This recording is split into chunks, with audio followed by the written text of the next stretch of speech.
and welcome to another exciting installment of the Terrorisk podcast. How you doing, Chris? Oh, well. How about yourself? I'm doing fucking excellent, man. Honestly, I'm doing great. I don't know. It's just the world's getting weird. It's a very weird place.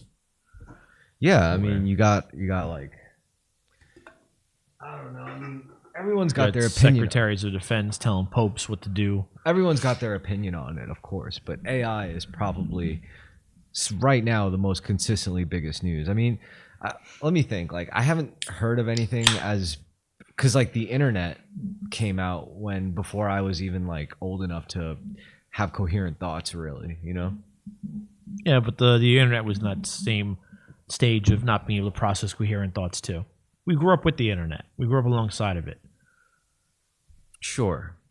When do you think was the real game changer? I think it was when eBay, right? That's when it got real. Like, people were able to. That's when it stopped being weird to like buy things off the internet, and like it became like a viable marketplace or a place like for money. I think people started seeing the value in it then, because that kind of started the whole .com thing, didn't it? Yeah, I mean, the hardest and the weirdest part was like trying to figure out how to send money over a computer for like a CD, you know, like, or something. Or you'd be at the supermarket and you'd get somebody handing out free AOL discs. You're like, finally, the internet. Yeah, yeah. No, for real. And then and then at some point, someone did like make it super easy. I mean, there's PayPal. Like, that's all like early Elon Musk shit. Yeah, that's right. That's right. I also like what really comes to mind with that is I think it was like the first transaction for Bitcoin, like the first use. Pizza? Yeah, it was for a Yeah. pizza, Yeah. a cheese pizza. I've heard that. If only that were me. If only I were that pizza boy. Yeah, right. No, it didn't work like that. I think it was. I know it's. They used the middleman system where like one guy had money, the other guy had Bitcoin. The guy with the Bitcoin wanted pizza, so he goes on the internet. He's like, tells the guy, he's like, "I'll give you my Bitcoin if you order me a cheese pizza." It's more like the guy who ordered the pizza is probably kicking his own ass. He's like, "Fuck, if only I." If only I didn't like pizza that much. Yeah, he probably spent like 32 Bitcoin on like a pizza. You could have made a whole lot of money. If I could get a time machine, I would go back in time, get on the internet, and pretend I was an underage girl who had access to pizza. So people would give me Bitcoin, and I could send them pizza. Because, you know. Yeah, cheese Child, pizza. yeah, Cheese pedophilia, cheese pizza. Child porn is cheese Bitcoin, pizza. yeah. Interesting. That is a sync. I got Can it all you figured hand out. me that red Folgers container, please? Thank you so much. And that grinder. Anything else? No, that's it. Thank you. Cheers. Man, I go for some coffee. Coffee? We'll do it in the next. No. We'll do it in the next segment. No, I don't want I have whole bean coffee. Whole beans? Whole beans? Yeah, I got a grinder. I got Back in the coffee. beans. You don't want coffee? We could have coffee. We're allowed to. We'll think about it. No, I'll never sleep. Oh, and I have a beer. So All right, fine. It's like, no, I'm saying like it's an up and down. You know, you have a coffee, then you have a beer, and So these are legal uppers and downers. yeah, The only uppers and downers I could do right now. yeah, yeah. I mean, that like if you were a rock star and you were trying to like get sober, the rock star version of sober, you would have like, you know, like a pina colada for breakfast at 2 p.m. You know, whatever. Ugh. I hate pina coladas. They remind me of like older white women on the beach. I don't like those two things. I think the California way is you have a coffee and a champagne. It's like an up and down, you know. It's like the champagne, you know. You drink. I don't know what you would want first. Would you rather have the champagne first, then the coffee, or the coffee first? Well, yeah, because the coffee would ruin your palate, would overtake your palate. Yeah, So you have the champagne first, and I the guess. coffee. Yeah, You go down, and then you go up again. I don't know. Like if I have brunch, I'll do a Bloody Mary, but I won't have coffee anytime around that. Yeah, of course. I mean, also alcohol will wake me up until I have too much alcohol. So No, what usually brings me down on alcohol is like the sun beating down on me. I think. yeah, day drinking. I think the dehydration like kicks in like faster during the day. So I always like day drinking because I only drink for so long, and I end up falling asleep at a really like good time. Like if you start drinking around like 12 in the afternoon, No, I'll pass out at like 3 or 4. Nah. And I'll wake up at like 9, pissed off. I'll be like, what the fuck did I do? See, all right. So you start drinking around 1 or 2 o'clock. I'll probably pass out around 7, 8, and I'll probably wake up at 8 in the morning feeling fucking fresh. The whole next day ahead of me. Nah, if I start drinking during like the day, I don't know.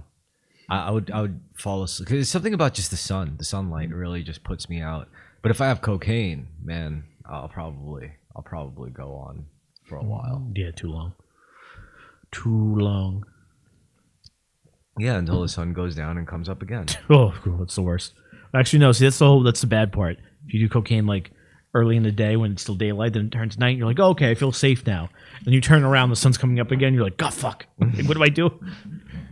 It's like, do I just ride it out to the next like coke night? You know, like to the next night? Am I on vacation? I don't think I'm on vacation. I don't think I'm on vacation. Yeah, that's one of the fun parts of doing certain jobs where it's like you'll wake up and then you'll be like, is today Jewish holiday? Is it Rosh Hashanah yet? Yeah, because like some points in the year it really is like every day is like a fucking holiday. Well, that's in like September, October. Yeah, that's my favorite time of year. And there's also Pesach. Pesach, yeah, we just finished Pesach. Mm-hmm. That was a good little week off. It's too long. I mean, it wasn't really a week off for me because they'll expect me to like do shit for them if they sent me something, but they never do. You know. Oh, I mean, I still pick up the phone for my customers, but I just can't like deliver anything, which means I don't get paid those days.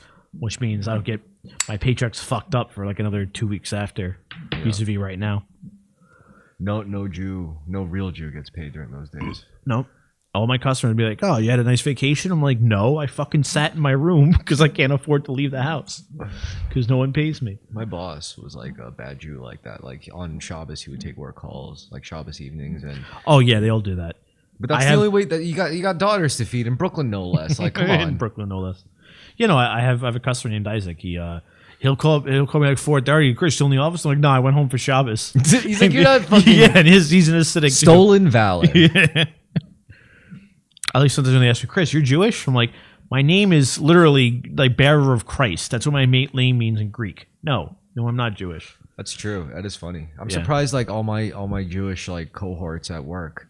Like I'm surprised they even affiliated with me or they even like gave me the time of day. But, right? You'd think they would have changed my sales name or something like that. But I don't know. I think Jews like Christians to a certain extent, and sure, I think and Christians I like Jews. Jews. Yeah, that's true.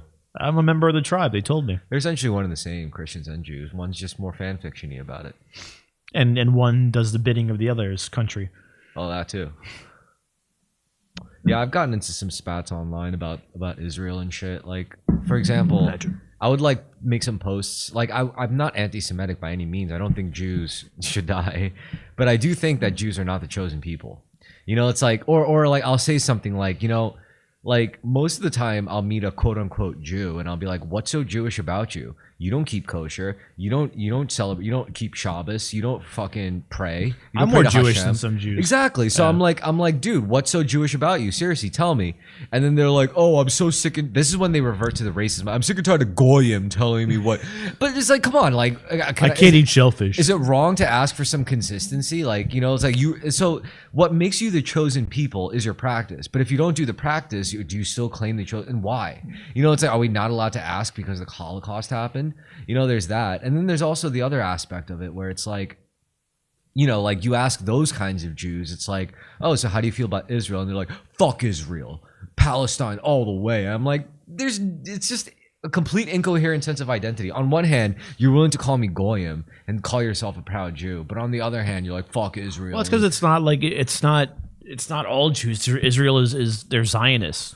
And they're like elitist Jews. Yeah, but we're talking about Jews that are not Zionists. They're just so ignorant. Like Like they believe in Jewish blood. And I'm like, what the fuck is Jewish blood? Do you really believe that's a thing? And then like if you say something about like Adam and Eve, like they might be compelled to say they weren't real. And I'm like, oh, so you believe in Jewish blood, but you don't believe in like Adam and Eve. All right, they weren't real. I'm just saying, like, what the fuck is Jewish blood anyway? And who says Adam and Eve weren't real? We don't know that. Maybe they weren't exactly how they were, like, literally. Well, no, the Bible, because the Jews know the Bible's not like literal. That part at least isn't literal history. It's all legend. We don't want to go down the rabbit hole of like of literal legitimacy of a scripture, because you could take that anywhere. You could easily just be like, oh, Adam and Eve were actually like byproducts of a genetic engineering program from an advanced alien species that's millions of years old. Like, you could easily go down those fucking rabbit holes because there's shit like the Book of Enoch. You know, oh, they speak of fallen angels who crossbred and interbred with humans, and so who says they're not fucking aliens? You know, It's true. But how do you explain how their kids could fuck each other, but I can't fuck my first cousin? we can't. That's the problem. Like, we could only just come up with these arbitrary rules because that's the only thing preventing us from doing things like fucking our cousins. That's one of the fun things about going to like a Protestant school where they take the Bible literally, where you get to ask questions like that. it's like, well, how come they lived 900 years and got to fuck their sisters, but if I fuck my cousin, I go to jail? It's like, well, they changed the rules after a while. Why? When has God arbitrarily changed the rules where it's like, okay, now if you fuck your cousin, your kid's gonna be retarded, but when they did it that 2,000, 4,000 years ago, it was okay. Dude, that's like a really low IQ way to go about like engage. Like, why not? Well, that's just how you why make. not just say it's an allegory and it's a metaphor? Well, because that's what it is. But like that's the problem with like a lot of literalist Protestants. They believe it's all like word for word what it is. Because I think that's easier than taking it as allegory. Then it's like, well, yeah, because you don't have to think. Because if you take, it's also if you take the message. See, it doesn't take a smart person to be like a really devout person, a real religiously devout person, or like in fact, it helps if you're dumb. Yeah, a spiritually holistic person, because you with faith you could, like, even if you are stupid enough to take things literally like that, like you still mimic it, you still do what they did in the Bible. Yeah, sure. Yeah. And things just magically turn out well for you when you don't, sleep around outside of marriage, when you don't drink alcohol, when you don't masturbate, when you don't do these things. Like, life just, for some reason, always works out for you. And that is honestly what gives it credit. Maybe, if there is anything that would give it the most credit, it would be like the tangible, positive aspects it has on people's lives. And then you have all those people who say like, no, religion is horrible, blah, blah, blah. But it's not like God himself or Jesus himself came and ruined religion. No, it was usually another person. It was another human that did it. Yeah. So people who really like speak ill of like the church, for example, they're not really speaking ill of like, they're not really mad at God or religion itself. They're just mad at people. Yeah. But they forget that. So they say, no, we're mad at Christianity. It's like, no, you're not. You're mad at the people. Mad at the organization. You're mad at the people who did bad things with the idea of Christianity. Yeah.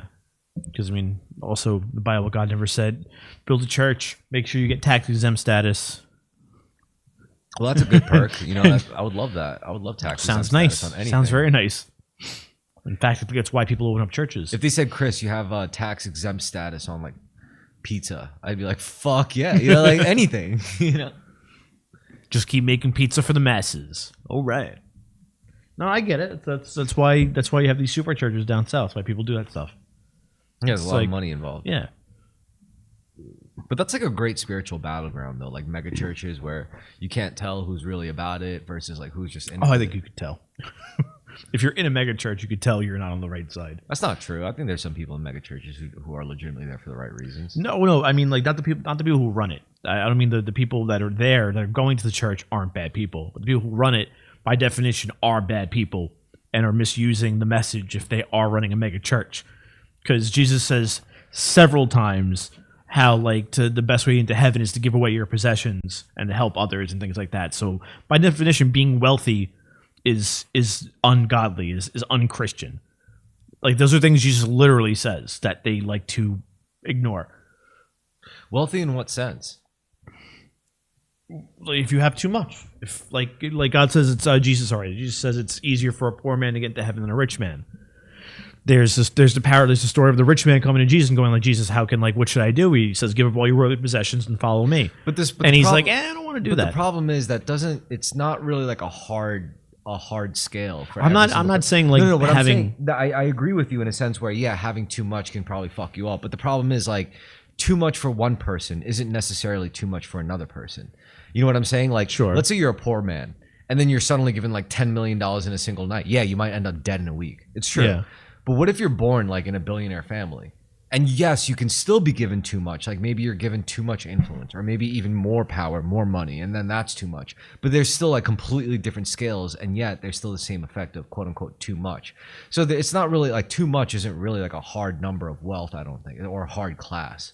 I think it's the content. There's a whole contextual dimension to it, you know. Well, it's yeah. There's not like a number you reach where it's like that's it. That's too much. That's not what I mean. So every man has to define for himself ultimately what too much is. Right, but in Christianity, I'm saying like just having. What about a Christian who was born into a rich family? Like too much for them isn't going to mean the same thing for a Christian born into a poor family. No, I know that, but I'm not saying that there is a hard. I'm agreeing with you. There's no hard line for saying this is. So Once you hit this ultimately, it's amount, up to every man himself, for himself to decide what too much is, through his actions. Like you're ultimately going to decide what you can handle through your habits, through your actions. But if you care about going to heaven or whatever and following Jesus' way, you shouldn't live at a. You don't think you could get to heaven as dying as a rich person? I mean, according to the rules. I mean, no. I mean, you could. I don't think it has everything to do with that. But Jesus literally says it's harder for a rich man to get to heaven than a poor man. yeah, because there's less opportunities to practice piety. You know, like as a poor man, people are going to be spitting on you left and right. You're going to have many opportunities to forgive them, and you're going to be more Whereas a rich- thankful for things than a rich person would be. I agree. Yeah. And you might be kinder to people. I mean, this is where reincarnation comes into play. Like, it makes sense. You live as a poor person, then you get born as a rich person, and if you do right, or if you do wrong, which is most likely what's going to happen, then you go back, and then you got to reset. And then if you do right, then you ascend to who knows after beyond like scarcity. Man, as long as I'm gonna fuck up enough to be reincarnated as a poor woman, oof, that'd be I don't awful. know. I mean, I think like the ideal is like just to not be reincarnated as a fucking human being again. You know. What do you want to be reincarnated as? A better species, maybe. Like there's got to be like all like crazy. Are we it? This is it. I This is don't as good as think it gets. so. I don't think so. The universe is a big fucking place. True. Maybe it's more like a threshold of development. Maybe like it's dimensional. Like right now we live in a three-dimensional plane, a very physical, material world. Maybe it's like for every intelligent species, it's just natural. Like once you evolve past a certain point, you're going to be done with this physical dimension. Maybe that's why we never see like Could be cross over to the next dimension. yeah. which could look like whatever. Like it could look like Well, we something. can't perceive it. We can't, or maybe we perceive- can. Maybe No, we this can't. whole fear of like digitizing consciousness and all that shit. Maybe that's what it looks like. Possible. Like maybe it was never about us. Maybe it was about the AI we create, and that's the true evolution. Yeah, as long as the fourth dimension can perceive us, then it still makes sense because we can't perceive all of it, but could still perceive the way we could perceive the two-dimensional things. Yeah, the way I would imagine it, it's like if you tried as a three-dimensional being to look at things four-dimensionally, it's like everywhere you look, through your own eyeballs. You can't. There's the x-axis, y-axis, and the Physical dimensions, but then there's also like time, right? right. So it's like if I could look at things four-dimensionally, like I would look at you, and I think it would be more like I would be able to see like See me through all of time or whatever, Yeah. right? Like see all forms of me from different points in time all at once. yeah, but then that wouldn't mesh with my current perception because your time is also going to your location is going to shift along with your time. So if I looked at you sitting here, I wouldn't just see you in 80 years, but I would also see you like 80 years in Ireland or something. Right, yeah. while You'd you're see me in sitting every here. place at every point in time until all, you're dead, all at once, even yeah. into your grave to the Which point is of- also a different person, every different place and every different period And of if you time. could see that all at once just from staring at a person, that's like fourth dimensional perception. I True. think it's like you see I'd agree. like everything, Yeah. like literally everything, everything, and I think beyond that is when I see you four dimensionally, and then I see. Then beyond that would be like seeing every permutation. Like if I could go back and see if I'm looking at Chris in his infancy, then I could also see all the other parallel versions of like every permutation, and that I think is like more like a higher thing where it's like more like causality or which means the handsomest. the one that has like tattoos is in prison, has killed a man, like Handsome? treats women like shit. Yeah, he's the one that gets the most pussy. I'll make a note of that. But he's also in prison, so Yeah. And, I'm not getting a lot of and his pussy if I'm in family prison. hates him. Not getting a lot of pussy from but, prison. But the brief time you spent outside of prison, you got more pussy than all the other versions of Chris's put together. What if I'm too pretty for prison? What if I'm the pussy in prison? I don't want Well, that. there's another version of you where you go to prison and then you end up as like the prison bitch. But there's another version where you go into prison and you end up as like the OG, like the big boss. All of them exist. There's a lot to take in.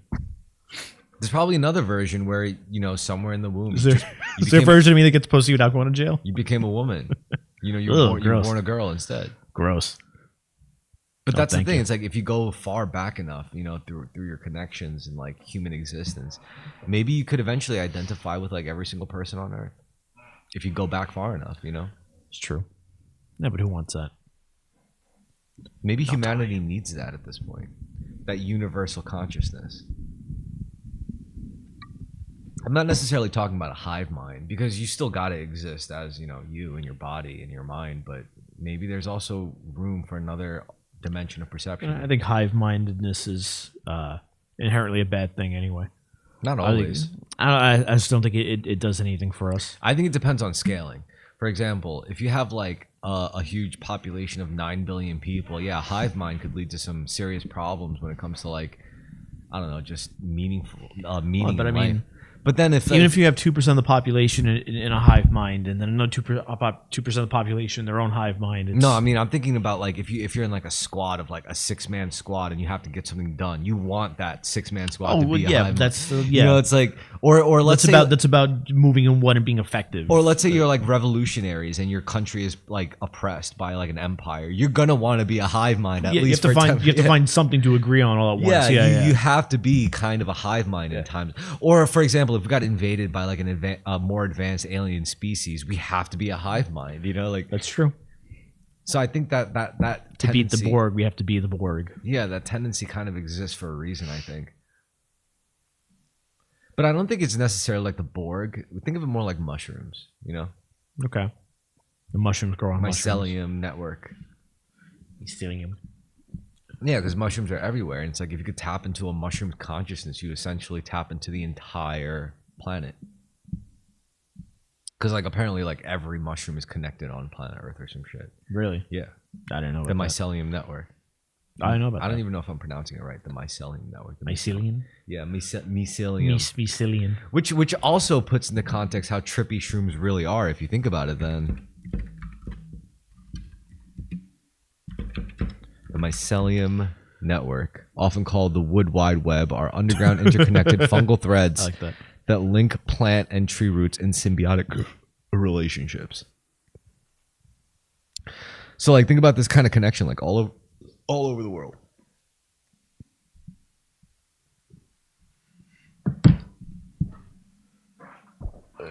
Yeah, we're just looking at pictures of like a fungal Fungal network. network. Yeah, a fungi network. Compelling stuff. Interesting. I also like how phallic it is. You know how like how much of- You would. men are number one, yo. It's like the mycelium network likes penis shaped forms for a reason. Actually,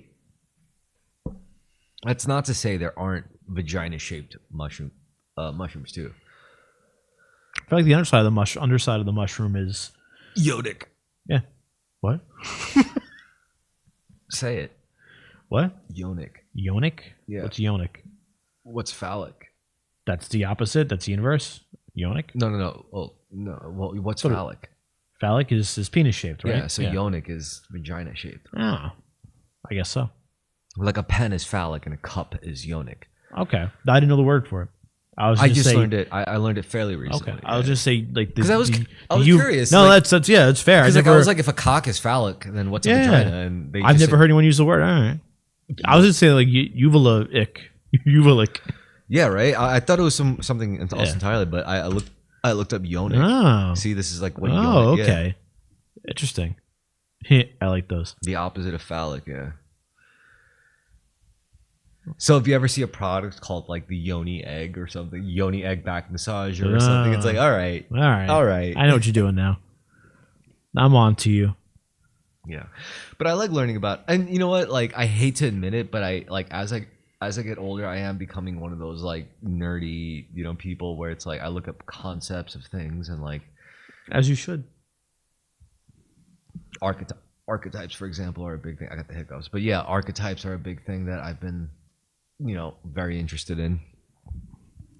Especially in theology, you see archetypes all over, The hero archetype, the villain, the king, the queen. But that's the difference between us and like a previous generation is that like when we want to know more, it's more about when we want to know more about something, when something just crosses our minds or whatever, we look it up. Whereas previous generation, like they wouldn't do that. They would just rather bullshit their way through it or just not know. And I also feel like another way to put it is like the previous generation would be more interested in like the color or the smell of something, whereas we're interested in the shape of something. Yeah, what makes it smell like that? What makes it that color? Or that too, yeah. Like the fundamental principles behind the thing as opposed to like the thing. Also, I mean, can we help it? Like, we grew up in the most like broadcast and televised civilization. Like, we grew up with shows like Unwrapped and like How It's Made. Great shows, yeah. I love shit. I love a show like that. I love Unwrapped. I got to learn about the history of Twinkies. Great. You know how much useless crap I know that like I love pulling out whenever it comes up in conversation, but it literally like it does nothing for anybody. Yeah, just today, except for me. Just today, I was studying up on baseball, and I was like learning about all the different baseball pitches. There's the fastball, the slider, sliders like this. I like the circle change. It's my favorite one. Yeah. It's like that. I can't. You also have to have like really long fingers. There's also big like hands. a dive ball. Sinker. The sinker I could never throw because you have to stuff the ball in between your two fingers. Yeah. Like my fingers aren't like long enough. You need There's actually a pitcher, he's a relief pitcher in like the 2000s. He had 6 fingers. Oh wow. Yeah, it didn't really make him better necessarily because you would think that you'd be like, wow, he has an extra finger, but it was just interesting. He had an extra finger. It was weird, but yeah, it didn't really do anything special for the ball. Interesting. And then like there's curveballs. You throw like that. There's a knuckleball, which is the most interesting one. You know what the knuckleball looks like? Oh, it's like you hold it by your fingernails. You have to have long nails. You hold it like that, and you kind of push it because you don't want it to like. You don't want the. There's still a snap involved. I'm no, sure that, not for the knuckleball because the thing with the knuckleball is baseball players are really good at seeing the stitching of the ball and what direction it's turning. That's how they can tell what you're throwing and where it's going to end up. But with a knuckleball, you're kind of just pushing it through the air, so it's not spinning. So they can't tell where it's going to go. It's very unpredictable. That's the whole point. If you were to snap it or put too much spin on it, it would just be obvious and it would be really slow and they'd be able to hit it very easily. Interesting. I'm gassy too. So yeah, that kind of shit. I like to be able to do that. Another thing I looked up was where to buy paintings, like big ticket paintings. You have to go to gallery. Like go to like galleries and like art exhibit stuff or like. And it doesn't mean as much if you don't really like know the person and talk to them. Well, I think isn't that the whole fucking point of it? Like, also aren't those people all just like fucking embezzling money anyway? Pretty much. Yeah. But yeah, some really. Well, that's it. Like when an artist has rents out a gallery. It's like an event. It's not like all their paintings are supposed to tie together to mean one certain thing. And like you meet them there and you talk about bullshit because that's all it is What's bullshit. the difference between that and a fundraiser, though? It seems better than a fundraiser. It seems less and stupid. Arguably, fundraisers move. Well, fundraisers is also about power. Yeah, exactly. Yeah, it's fundraisers a more pure form of what we're talking about. Fundraisers, you're buying. You're buying credibility, buying and selling credibility. Yeah. You're leveraging credibility, selling it, hustling it. For sure. Yeah, I think about that. And as far as like my place in the game, I mean, you can't escape the game. The smarter you get, the more obviously you're involved, Sure. The game is the game. So yeah, this is where I just like lean back on gratitude. I'm like, you got to be thankful. It's the only way that can't get you to be thankful and authentic. Because when you're authentic and wear your flaws on your sleeve, it's really hard for people to attack you. The only thing is you just got to do it at the right moment in life. Like if you do it too soon, you'll get traumatized. You'll get broken too early.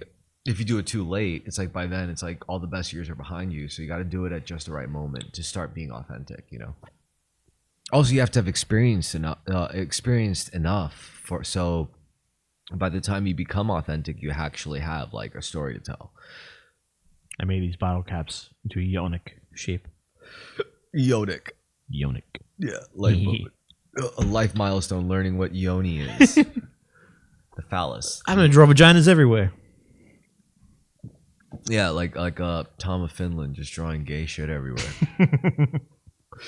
Of course, the new artists now are like literally shit posters on Twitter. They're Yeah. like, yeah, those are the guys that are really. There was this one guy. Have you ever seen Howling Mutant? I don't think so. I don't think so. No.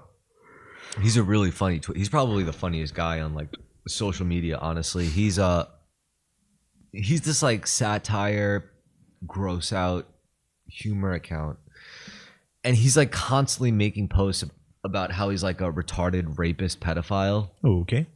No, I mean it really is like he's All right. he actually does do it in a funny fucking way, right? Mm-hmm. I'll maybe pull up some of his posts and like read them. Like some of it, I don't know if I could read all of it, but some of it's like really fucking funny. So he's like, me when the Nigerian chess wizard jumps his piece in a zigzag checkers motion over the whole board. It looks me in the eye and says chess fate. Like, it's just this, I don't know, just really funny shit. There was another one that, oh yeah, this one's really good. I think we can all agree that the era of forced segregation was a blight on this great nation. A truly awful time that doesn't seem quite real to us now. But God, the dining experiences must have been incredible. Like, this is what I'm saying. Like that's fucking, All right, that's really good. Yeah. See, he's like, and he just does this like constantly. So it's like he really is like hilarious. Or there was another one. It was like some guy was like talking shit about like how it's like, bro, this is my sister. She's cooked, and he reposted. He's like, yo, if that was my sister, like she would have gotten pregnant, and that kid would have been born with flappers. I was like, holy shit, sick. Like, so anyway, the real story here is that he recently got doxxed because like JD Vance follows him.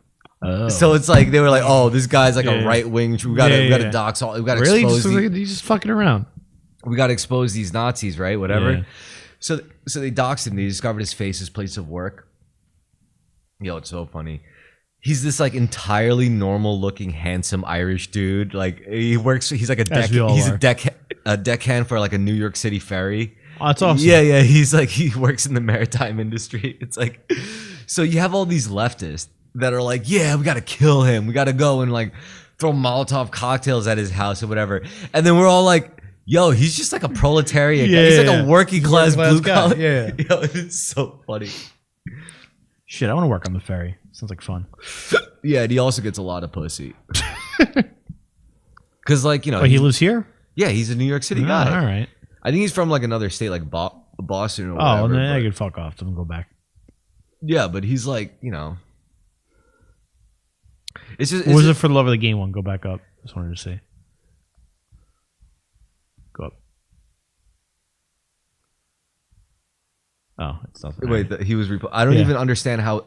I don't even understand how it's possible to amass that many followers and not monetize it any way. Is he fucking stupid? Yeah. So the idea was Howling Mutant. He does it for the love of the game. Yeah. Because he makes a lot of money as a fucking like a New York City. Sure. Yeah. You know, Make good money.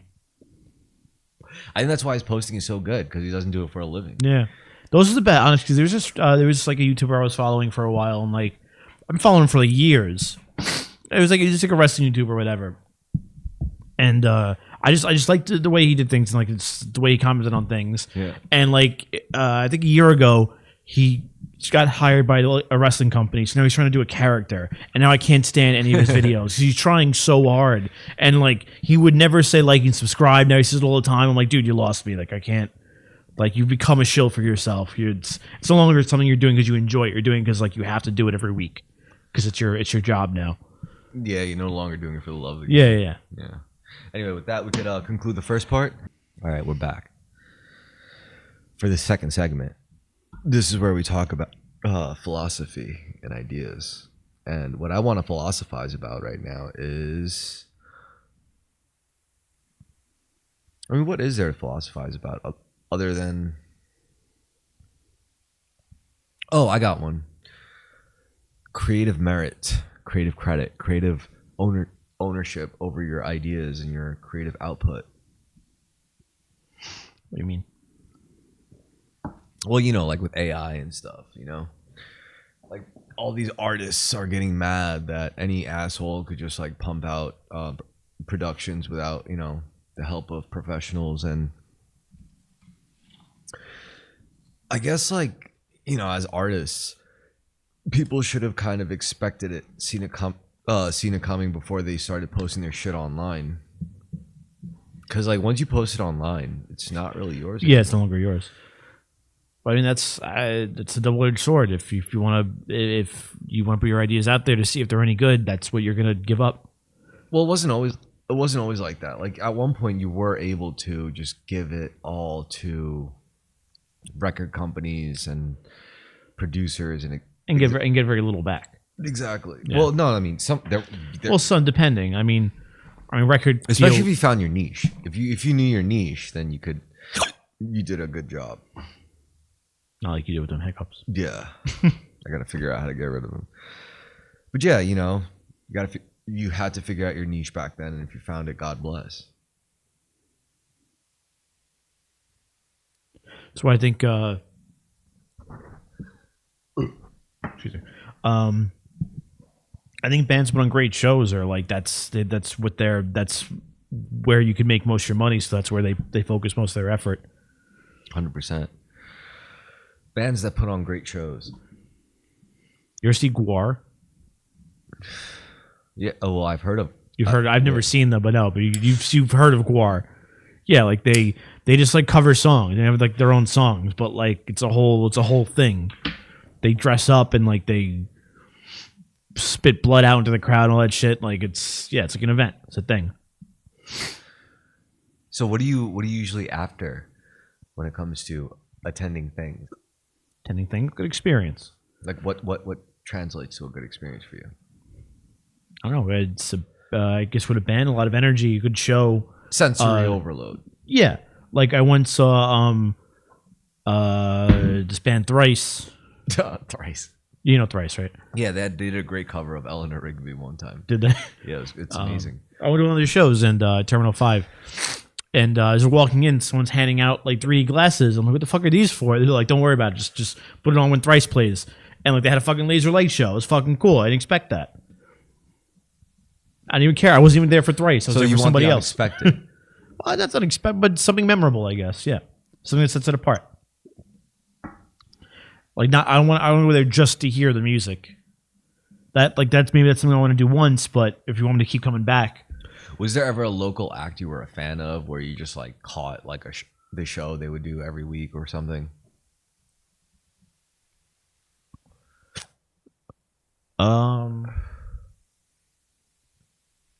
No, like I never saw anyone like weekly like that. Well, I guess I caught Dead Wrestlers once, and they were fun because they put on a fake wrestling show. I guess I'm honored that Terrorisk is the first local act that you're consistently into. Don't worry, there'll be more. It'll take some time, but there will be more. Oh boy. I mean, seriously, it's not that I need anything to happen. It's just, I just feel like very few people are just trying to like, give a good time with other people. I would agree. Yeah. Yeah. Everyone's always trying to push a message, push a brand. And I'm like, I'm just trying to push a good time. And I think I'm in a perfect position to do it, because I don't have kids. I'm not married. I'm pretty spiritual right now, so I could relate to anybody at this point. Even if you put Hitler in front of me, I'd be like, you want to. So you like painting? Yeah. It's like, you want to come on the podcast? It's like, oh yeah. Could I do a live painting? Yeah. Sure. Yeah. Do whatever the fuck. I call this want. the burning of the Jew. Yeah. So, Mr. Hitler. Can I bring my dog next time? I'll be like, so, Mr. Hitler, tell us how you escaped and lived in Argentina. Argentina. He's like, no. Mr. Hitler was my father. You can call me Adolf. No, Mr. Hitler was my father. Yes, was my father. You can call me Adolf. You didn't call me Adolf, yeah? You can call me Adolf, yeah? So, yeah, I like the amphetamines. Yeah, they're very nice, yeah. Nowadays, we have a lot of good stuff, I'm dating this chick, Eva Braun. You want to see her tits? Yeah. It's like, what are some TV shows you like? It was like, oh, I love I love the Breaking Bad. Heisenberger, yeah. Good German name. Good German family, yeah. Yeah. I'm sure Hitler would have loved.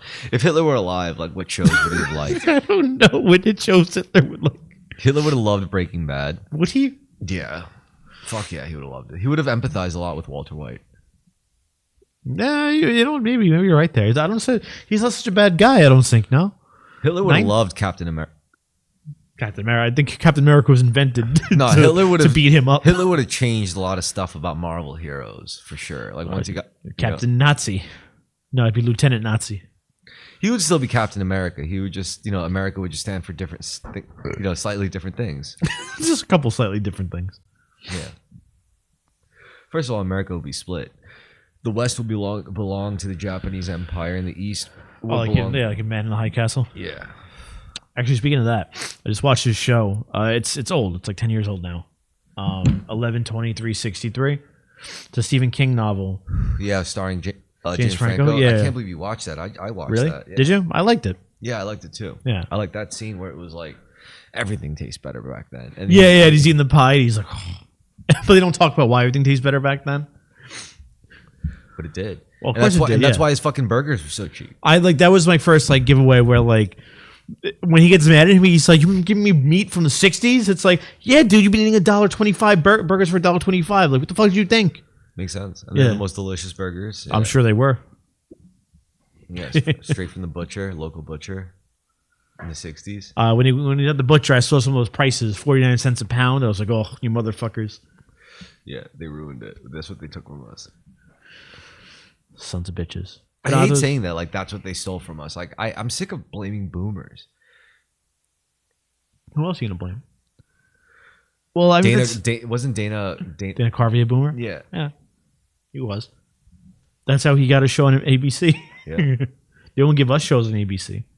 They won't put Terrorisk on ABC, will they? No, because they're afraid. Was Howard Stern on ABC? No, he's on WNBC. WNBC. With Pigfucker. Yeah. Pig Vomit. That was it. Pig Vomit. WNBC. Yeah. That's such a good movie. That's a domestic beer. You don't have to pop that. Oh, shit. Right. I mean, yeah, it's all right, but I forgot the rules. Yeah, I forgot the rules. So, yeah, showbiz. Showbiz as a philosophy. Showbiz as an idea.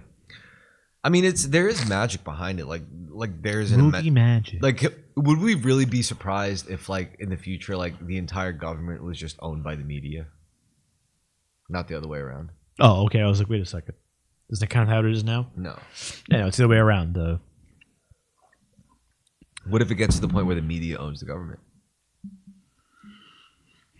I think it'll get to the point. Well, no, it would just have to be. They'd be one and the same. There would be one media and one government, and they'd be one and the same. Because the media is already controlled and owned by a very small group.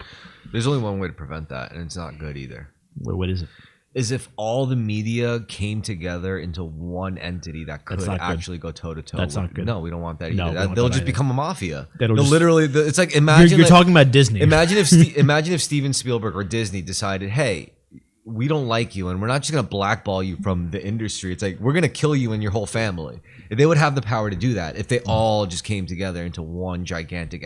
Just because the government was encroaching on media that bad, and that made the whole media industry just recoil and be like, let's all put aside our petty differences, come together as one gigantic entity. And I think they would before tech or oh, I think so. Industries, yeah. But I don't want that. Me neither. It would be horrible. I think, but it would still be an alternative to the government running the media, or the media running the government. Well, I think Clinton's actually to thank for that, or thank or blame rather. Where at first you couldn't an entity couldn't own more than one network at a time. Really? And Clinton changed that law. Yeah. That's so how we were just watching a documentary. That's how Disney bought ABC because Clinton changed that law. Yeah. That's interesting. Yeah, and now Disney owns. Fox and all of Fox's other channels. Who's the only ones left? Universal, Warner Brothers, MGM. They're the only ones standing up really against Disney. Paramount is pretty much done. They're cooked. Yeah, they're already. Well, yeah, Paramount. Lionsgate, fuck Lionsgate. No, Lionsgate's not its own studio. Lionsgate is a subsidiary probably of some fucking other. Yeah. So because don't you forget some of them are subsidiaries of Disney. Yeah, like Miramax and shit. Yeah. It's like, oh, this movie's too raunchy for us. We got to create like a. That's show. yeah. They like Touchstone Pictures was was the studio Disney would use when they didn't want to release something under the Disney name because it wasn't Disney. I think that's why A23 is so venerated, even though like they make like like yeah, it's okay. They make. But A23 doesn't make movies. A23 is a distributor, so like they go to Cannes, they go to film festivals, and they buy the movies and distribute them. They don't make any of those movies. They just distribute them. Yeah, they're already made. They already exist. They just distribute them on a wider scale. That's so yeah. Like I like A23 movies also because the movies that they do distribute are good, but they don't actually make any of those movies. They're not a studio. Yeah, which is they would ever cross into that? Don't you think they did actually shell out money to make movies? Possibly. Yeah. I'm not saying they never did, but not from what I understand they are. But ideologically, like that's probably the outcome. It's either A, the media is going to own the whole government. B, the government's going to own the media. Or C, the media just completely unifies into one gigantic monolithic entity as the media entity. And they have to be separate from the government, Or D, all of the above. Or D, all of the above. Just in a different order. Yeah. Well, what's one thing in common there? We're all getting fucked. Oh, yeah. And we're all forced to watch because we got nothing better to do. Once we don't have to farm and like hunt for food, it's like, well, we gotta watch media. We gotta consume media. Yeah. Everything else is taken care of. What's left to do is to produce or consume media. It's like would you rather be a cop and robber just morphed into would you rather be a producer or consumer? It's like I guess I'd rather be a producer, but it's not much better there. Actually, I'd rather be a producer. Being a producer sounds awesome. Do you watch that show, The Offer, about the making of The Godfather? I never knew what a producer did until that.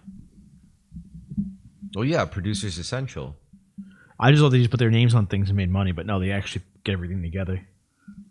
It's funny because like, all right, so I always thought like I was thinking as like because my role like with producing music, as a music producer, I have a lot more freedom. Yeah, I can use like AI tools if I wanted to without like violating any sanctity of an artist's identity, unlike these bands or unlike these like pop artists or hip hop artists who sexualize themselves or who make money off of their flexing brand, whatever.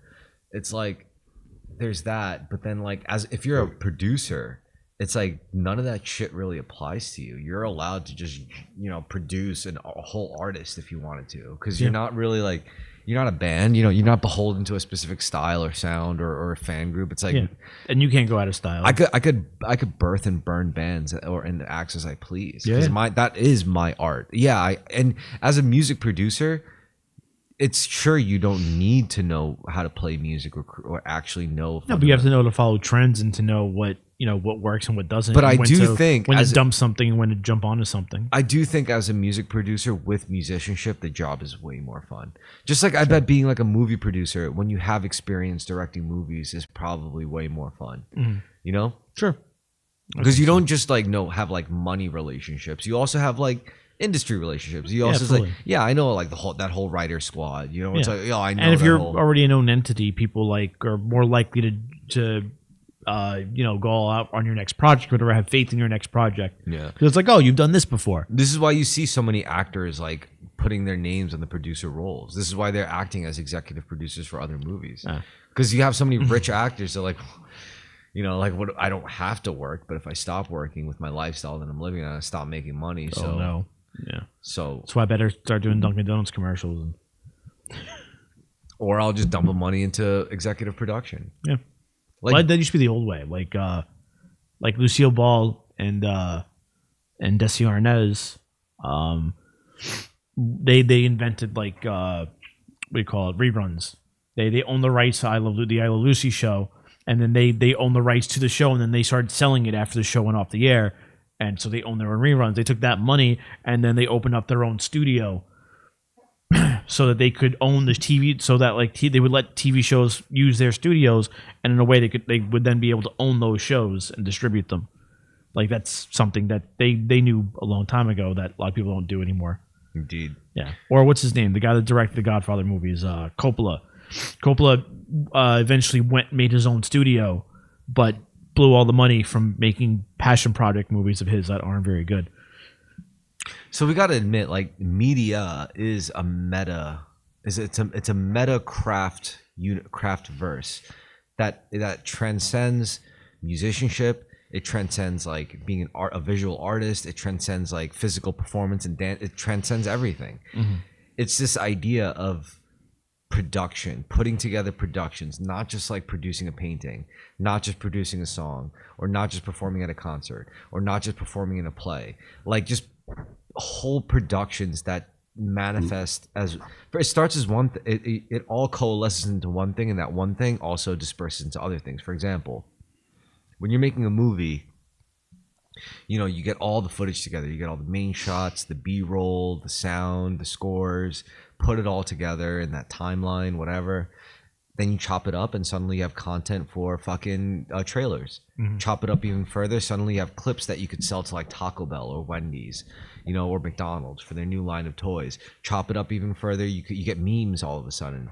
It's like a movie isn't just a movie, or it was never just a movie. That was the illusion. Like back then, it's like everyone was just like focused on the movie. They're making dreams. But even back then, like what we failed to see as as laymen, as consumers, was we failed to understand that they weren't really in the business of just making movies. They were in the business of making entire productions, which leads to production lines, which leads to, I don't know, like branding, like branding trends, marketing trends. Sometimes it reverses in a weird way. Like it took like decades and decades for like branding of like, certain toys to coalesce into like AAA Hollywood blockbusters, like Barbie turning into the Barbie movie, or that's what's happened. Now we're kind of like reversing course. Exactly. Like Transformers movies was another good G.I. Joe. Or just, I liked it, but there was a BlackBerry movie. It's a really good movie, but it's a movie about a failed cell phone. Like it's crazy. It's not like the best movie ever. Apparently, the Lego movies like really hold up. Oh, Lego movie's really good. First one at least is really good. Yeah, very good movie. I also love Legos as a kid, and again, that BlackBerry movie is really good too. And then we got some like really bizarre downturn, like as like side turns, like fucking Emoji Movie. Oh yeah, I forgot about that. That was like an Adam Sandler movie, right? Yeah. I mean, nowadays the movies that I have the most faith in are always going to be like ones based off of books. Yeah, well, because I mean that's the tried and tested formula. Now I got a question. Suppose you lived in like a communist country. Suppose you did. Like Suppose maybe I did. some like satellite communist city, like some like old remnant Soviet like city or whatever, or fucking China, or some weird. You mean like, the People's Democratic Republic of China? Yeah, sure. What kind of media do you think you would be into? I don't know. You ever see Soviet propaganda? Have you? I watched a video actually of someone showing clips about how subversive it could be. Hell yeah. Yeah. Yeah, like North Korean movies apparently are insane. It's like, like the only white guys they could get are apparently like Russian, like trying to pretend to be that, like or there's guys who defected like back in the day that were like their biggest movie stars because they had to play the bad guys. That's awesome. Yeah, that's actually terrible because like one guy, to keep him there, they kidnapped a woman from Japan and set her up to where they sporadically met like a cafe in North Korea. Yeah. So she could be like the honeypot kind of. Yeah. But they both started talking. They both they realized that that's what was going on. They actually both ended up escaping years later. Oh, that's nice. That's really nice. Yeah. I would make a movie about that. Honestly. Right? That sounds sweet. Yeah. That's a good movie. Sounds sweet. See, we would be so good at making movies if only we were born in like Los Angeles. It's like if only our parents were like important. I think it could have easily happened. It could have easily happened. Like your dad and mom, like being like an LA fan, and my dad like ending up in LA instead of New York. Yeah. It could have easily happened, and we could have been grown up. Honestly, we probably would hate movies by then. We'd probably be like, "Yo, dude, I'm so sick and tired of Hollywood." They keep asking me to make more and more. You would be on the same fucking podcast talking shit about how, like, bro, I hate movies, man. Don't you hate movies? I'm gonna make a couple. I bet you would even hate baseball because you'd be stuck with the fucking LA baseball team your whole life. Your dad would probably. I bet you'd be hockey fans or some shit. I like hockey. No, I would never give my New York teams. Yeah. I never give up being New York. I would. Right, so I'd only live there like for if you work. were born in LA, I'd kill myself. If you were born in Angelino, what do you? What sport would you be into? And what would be? I don't know. I don't think I'd be a human being. Oh, I'd be a shell of a person. You'd have to be into a sport. You know what? Lakers probably. Let's give them some credit. Probably a Lakers fan, considering. Oh, your Lakers, yeah. Considering That's the best thing who, they were good when I was growing up, so that'd probably be it. Because they didn't have a football team when I was growing up. Doesn't California have like a shit ton of baseball teams? They have 3. Well, they have 4 at the moment. They're going to have 3. That's a lot. I mean, 4 is still. It's a California's a big state. Yeah. But they didn't have any football teams Who do they until got? recently. Like, Baseball wise, they have yeah. the Dodgers, the San Francisco Giants, the Giants. That's who I wasn't thinking. That's who I forgot. the Los Angeles Angels of Anaheim. What? That's their legal name, yeah. Because like they used to be called the California Angels. They built their stadium in Anaheim. I didn't know the Angels were a California team. Yeah. And they built their stadium in Anaheim, and they had a contract with the city that said, well, you have to call yourself the Anaheim Angels. So they did it for a while, but then like they wanted to change it to the LA Angels because LA is a bigger market. So they changed it to Los Angeles Angels. They were like, no, you have to use Anaheim in your name. It's in our contract. So they had to make their legal name the Los Angeles Angels of Anaheim. And then they dropped the Anaheim, but now the city's pressuring them to put it back on there again. God, I'm so stupid. So where did the movie Angels in the Outfield take place? Angels, California Angels. Oh, Shit, the I'm such Anaheim an Angels. idiot. Yeah, That makes so. Oh fuck! Yeah. I haven't seen that movie since I was like no. Disney owned single digit age. You know, I gotta watch that movie. If I want to get into baseball, I gotta watch Disney it. briefly owned the team, Yeah, the Angels. the Angels really. Yeah, so they made the movie. Yeah, Oh, Yeah. did they also own the Mighty Ducks too? yeah, Oh, of yeah. course. At the Anaheim Ducks. Of course they did. They're in Anaheim. The Damn. Anaheim Angels, the Anaheim Ducks. What is it with Disney and Anaheim? Is it just their home? That's where Disneyland is. Oh, Disneyland. But that's not Disney World. Though. No, but that's the original. It's Disneyland. It's Anaheim. Disney World is superior, though. Everyone. Oh yeah, it's bigger. It's got everything else. Yeah. Yeah, it's got Harry Potter. Well, now Harry Potter. Actually, now Harry It Potter. does have Harry. No, Harry Potter is in Universal. Or Islands of Adventure rather. But they have the Super Mario Park, I think now. I haven't been to Disney in a while. Jesus Christ, Disney. They got to be stopped. Yeah, they do. Yes, they do. No one's ever going to stand up to Disney, though. No, unfortunately not. Fortunately not. They really, they're like the empire of. They are, yes. That's what before you say like it's the media has to come together. I'm like they will, and it will be Disney. It will be Disney. Yeah, it is scary. I was happy when they put stars, and I was like, wait a second, this isn't they good. also have Marvel. I know. It's like this isn't good. They can't own everything. Big But yeah, bag of Marvel cash. Big bag of Disney cash. That's what it is, man.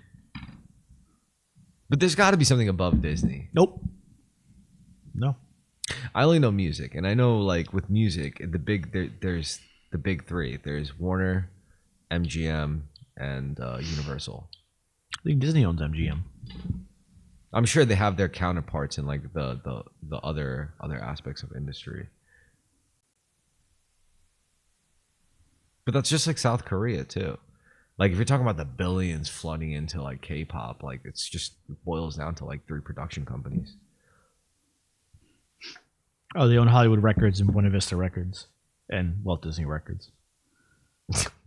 Walt Disney Records probably makes more money out of all. Like, oh, they work with Universal Music Group. They're in cahoots. Aren't all the movie companies ultimately in cahoots? There's really only like a couple left, I think. Not even like I don't even know. There's Fox. Like, No, Disney owns Fox. yeah, Disney does own Fox. Yeah. There's Sony, but they're Japan. There is Sony, yeah. which is They are surprising Japanese, though. enough. Like they're very Japanese. Like, yo, what kind of life do you think like the top echelon of Sony lived? It's probably like inhuman, honestly. They probably have been to space. Like, they go to space. They go to space on the weekends, and the creatures they capture in space they eat for lunch live. Like, do you ever see the new Blade Runner movie? I think about No. that, like the kind of like Tyrell, executives like cyberpunk dystopian. Like Yeah, kind of like that. Yeah, I can see that. this weekend, we're going to eat human. You know, it's like We're gonna catch the deadliest game of all. Human. We're gonna hunt the deadliest game. no. of all. I think that's a very like colonialist view of like the ultra elite. I think we're talking about something a lot more high tech and incomprehensible. You know. Well, there is that. And Charles Darwin was a part of it. There was like this club of people who like explorers who like their whole goal as a group was to eat as many things as they could. So like every time like Charles Anthony Darwin, Bourdain. kind of Yeah. but every time Charles Darwin found a new a new species, he would eat it first. Yeah. That's hilarious. Yeah. What's really funny is like, you know, every time I play Stellaris, I get the feeling like all human bigotry is so petty to me, because when I played Stellaris, it's like I've done playthroughs where it's like my extremist xenophobic empire will kill everything. I don't give a fuck if you're a peace-loving intelligent species, you're getting wiped out. Yeah. One time in that game, You're not from the moon? Fuck you. one time in that game, I literally took over a whole civilization just so I could enslave them and use them as livestock. I didn't know you could do that in that game. And once That's kind of cool. yeah. It's like you take them over and you go to your like edicts and your political policies, and you Yeah. get to set the policies for different species within your empire once you like beat them in a war or something. You know, like it happens. That's interesting. Yeah, after you beat them in a war, then they're part of your empire. It's like, well, what do I do with these fucking things? They're not us. It's like, oh, Guess I'll eat them. we'll turn them into livestock. Soylent Green. It's insane. It's like, so first you have to like set them to slaves, and it's like, what kind of slaves? It's like, oh, livestock. eating kind. Yeah, the eating The kind. eating kind. Yo, Stellaris is an incredible game, but I gotta that, play that that. company always plays like, always makes like great games like that, you know. 4X. See, Crusaders Kings could be like that, but it takes time for them. Like, the more DLCs they release, the more ridiculous some of them. Well, that's get. what Stellaris too. It's like you have like I Because first it's I was been like, out for how many years? yeah, Like at 10 first years, like I was right? like, I'm not getting these fucking DLCs, but then like as I kept no, there's playing always it, some cool shit in those DLCs. yeah. Like mega structures, like what I could build Ringworld. I basically built Halo. You know, it's like there's that, which is really cool. And you could also be like, oh, a Dyson sphere. Like that's insane shit. You know, in that's like Crusaders Kings 2, I married a horse and created the Antichrist and birthed the Antichrist once. see, like that's sick. You know, like that's sick shit. Yeah. And then there's the thing I kind of don't like, which I'm glad, like I'm pretty sure you could turn it off. It's the end game thing. I'm sure fuck for that, like yeah. Crusader Kings is probably like the Mongol horde or something. Yeah. For like for Stellaris, it's like the synthetic uprising. It's like, oh, like all the robots, synths, yeah. all the AI in the galaxy are suddenly like coalescing to this one fuck. point. It's like yeah, apparently like there was this one ancient race of synthetics that just they have a failsafe, and once they see you as a credible threat, Yeah. they wipe you out. Oh, shit. Which makes perfect sense. Yeah. It's like it's just it really does parallel Crusader Kings in a Perfectly lot of balanced. ways. Well, it's not made by the same company, right? It's a Paradox. Paradox. Yeah, it's Paradox. Yeah. I'm pretty sure Stellaris is a Paradox game. I could be wrong. I'm probably wrong about that. But yeah, it's like the same concept, same exact. It's the 4X genre. Expand, explore, excavate. I don't know, exterminate, manja. Manja. Yeah, it is a Paradox game. Yep, yeah. makes sense. God, it's so good. It's like space Risk, and there's so many different ways to play. You know, I have it. I just haven't played it. I just played it. yeah. I'm sure it's like I'm sure you feel the same way when it's like you get invested in a leader, quote unquote, and it's like, you know, I have a lot of leaders on the council, and I have, you know, leaders posted up with this garrison or this science ship or whatever. But, you know, some leaders you start to care about more because they were more useful to you, and then B, it's like, you know, they go through shit and they survive it. And like, oh, I thought you were gonna die through. I was sure that envoy, you know, that envoy position was gonna get you fucking killed, but it didn't. So I like you now. How much does that American Spirit tobacco cost, by the way? Just curious. The American Spirit tobacco, Yeah. probably like fucking $15 or something. Oh, wow. Like $17. I wouldn't be surprised if 20. Oh, wow. Well, it lasts a lot longer than a cigarette pack. Obviously, still a lot. Oh, hell's yeah! You're telling me. What top used to cost back in the day? Like $6? $5, Oh, yeah. $6. Go Bro, on, sorry. how about this? When I was in high school, which, you know, my freshman years when I first started smoking at the tender age of 14, dude, I remember tender. I remember it perfectly. I was feeling particularly rebellious, very rebellious. I got it from my father, I'm sure. And like I was going to the front gates of like Tottenville High School, and I see the black kids from the football team. And there was very few black kids in Tottenville High School, and they were always standing out front, like taking out like packs of Newport cigarettes from their North Face backpacks and like giving it to the Italian kids, you know, for like. So I was like, all right, that's a thing.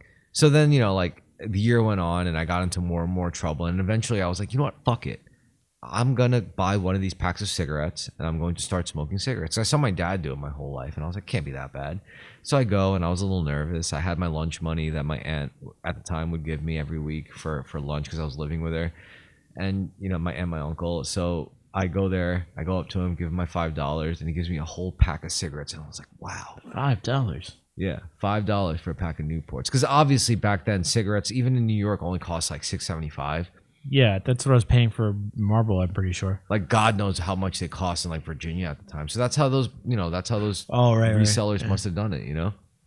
So anyway, I bought my first pack and I smoked a shit ton and I'm pretty sure the first day I was 14, the first pack I ever got was also the first time I got like nicotine poisoning. I just smoked a ton and I was like, whoa, I feel dizzy, But very quickly afterwards, I went into school particularly early that one day because I just got bored waking up at like 6 a.m., being restless as a teenager. And, when you go into Tottenville High School, I'm sure just like any other public school in New York City, if you go there particularly early, they'll serve you like breakfast. Like if you go there, Really? if you go into school hours at like 6 a.m. in a New York City public high school, yeah, they'll give you breakfast. Oh shit. So I go there one time. I was there, and because I think I was there because I was also in Tottenville Institute, so I had like first period class. Everyone knows like most classes start at second period, which is like His first period's homeroom, right? yeah. First period is mostly like early class. So I was in there for first period for like institute shit. So I go into the cafeteria, and like I ran into a couple of kids from my intermediate school, IS 34.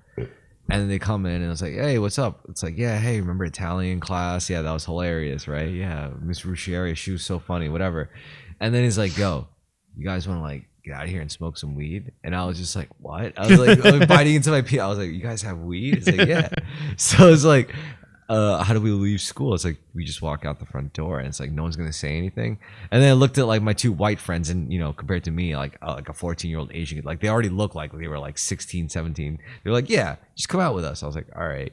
So like we go outside, we go into the woods, and like we just did the dirty, man. We smoked some weed. It's like that was the first time I got high. I was like, whoa, you guys do this like every day? It's like, yeah, man.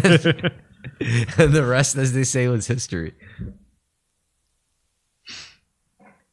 I'm glad for those days. If I didn't because I know I had a lot of other Korean friends, back from those days, like at like CCB and Kumon after schools. Like I see how they turned out, and I'm glad I took the path I did. It made me more grounded.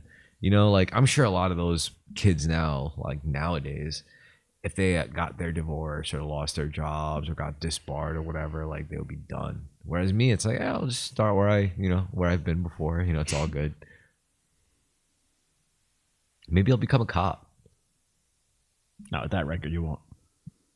I don't know. Like cops have said to me, they were like, "Yeah, they let these animals out. Some of these animals they let in the streets have records." It's true. Especially if I show a particular aptitude for upholding the law. Sure, upholding the law. Yeah. Anyways, with that, we could conclude the second part. I just got to take a wee. That's funny. VO5 shampoo is one of the few things I've ever seen that actually goes up in size. It doesn't really like decrease in price that much. Damn, bro. I'm grilling my shampoo. I can't help it. Yeah, it's just you're trained to do it. Look, you gotta gaze upon people's consumerist choices. I was thinking today, I'm like, what the fuck still uses VO5? Yeah. My mom bought me VO5. She had fucking Pantene. She's like, you can use VO5. I think it's like I stopped caring after I started cutting all my hair off. That's true. You keep your hair very short. Yeah, usually. Unless like I get really lazy. I just don't think I used to have really long hair. Remember that? Yes, I do. And now it's just like after martial arts, I can never go back to that ever. It just doesn't make sense to me anymore. Yeah. Like makes no sense. I mean, I could understand if you're a sensitive young man, whatever, and Sensitive young man. and you like your hair and you identify with it, or maybe some people just have weird faces without long hair. Like I get it, but I just can't. Like once like I have to do like faster things with my body, it's like it just doesn't make sense. That it could get caught on things, it's just not safe. Like, yeah, no, if it makes sense for you, I totally get it. It's like you have your hair, so Yeah. Doesn't My matter. other friend was like, try to grow facial hair. I was like, I can't really grow facial Yeah, hair. you But, can't grow it. but some people, they were like, you could grow some. And they're just like, try growing it as much as you can. And I was like, my hair just isn't really, It's not going to. Yeah, it's just not good for that yeah. because it's like like, you don't have hair like here. Like it's not gonna like. well, it's not even just that. It's also, it's so long and thick. It's like, it's uncomfortable hair. Like even my nose hair, it's like porcupine spikes, you know? So it's Yeah. like, it's my hair is just like, it's almost like a different species. It's true. It's a very different texture. Yeah. But It's I like- feel like everyone's like my facial hair is much thicker and stronger and rougher, but it's because I don't shampoo it and comb it the exact same way. Hmm. I use different stuff. I do like the idea of being in the military and everyone has to like shave their heads. Ugh. I mean, not me going through that personally, but it's just the idea of it is like pretty funny. You ever see Stripes? No, It's a Bill Murray movie. It's really good. I think I did see that just a long time ago. It's really good. But like, I just find it funny how like there's that part where everyone has to get their hair shaved, and like John Candy always had long hair, and they shave his head. He has a buzz cut.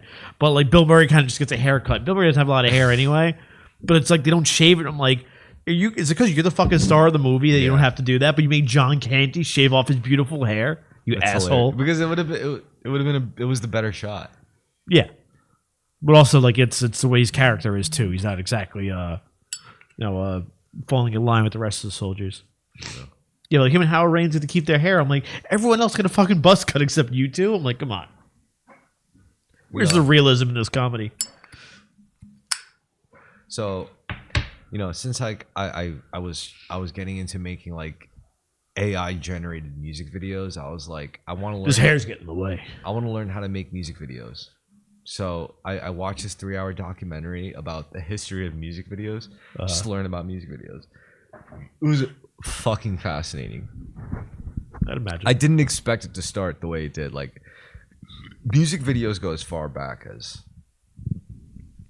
the first Nickelodeons. You know what a Nickelodeon is, right? Yeah, you spend a it's a nickel. You spend a nickel, and Yeah. then you go to see a picture, a moving picture. Yeah. Strange how they chose that to be the name of a children's network, but Indeed. You only have to be 5 and up from. Never mind. But like, the first music video supposedly was they would have projector technology. Their projector photo. You would see it on the projector Yeah, screen. you get The whole community would be there in a tent, like sitting in their chairs, and you play a tune. yeah, And then you would look at the picture, you would listen to the music, and it would be very. because they were two different things. They couldn't Yeah. they couldn't record pictures and music at the same time. And it was a very moving thing. Now, very quickly, you could come to the conclusion that like once they created moving pictures, the movies, right? Eventually, you had this case where we got to fill it with sound. So what do they do? There was always Someone playing the piano or something like that. accompanied or- with music. Yeah. Yeah. Now, eventually, the people who were making the moving pictures, like recording everything frame by frame by frame by frame, eventually what they figured out was that these things come out better when we make it with the music score in mind. Right. So essentially, like it's almost like technically it's not that the first movies were music videos, but functionally they might as well have been music videos. They were just something more. Like. And then we would always circle back. We would always go around this kind of dynamic, like back and forth. As time would go on, you'll see in like later on. But like, yeah, initially, it hasn't changed much, And like, fast forward, like you keep moving forward. I mean, because after that, it was all just technology, right? Because like television was something that happened, and we're not just talking about like television, like that you would find at a venue. I mean like personal home televisions. Those were out since before World War II, but because the war happened, it was just like there was really no way to get like a TV in every American's house. It was wartime. Yeah. We didn't have the resources. It just wasn't like that popular then. Yeah, so back then we did have a.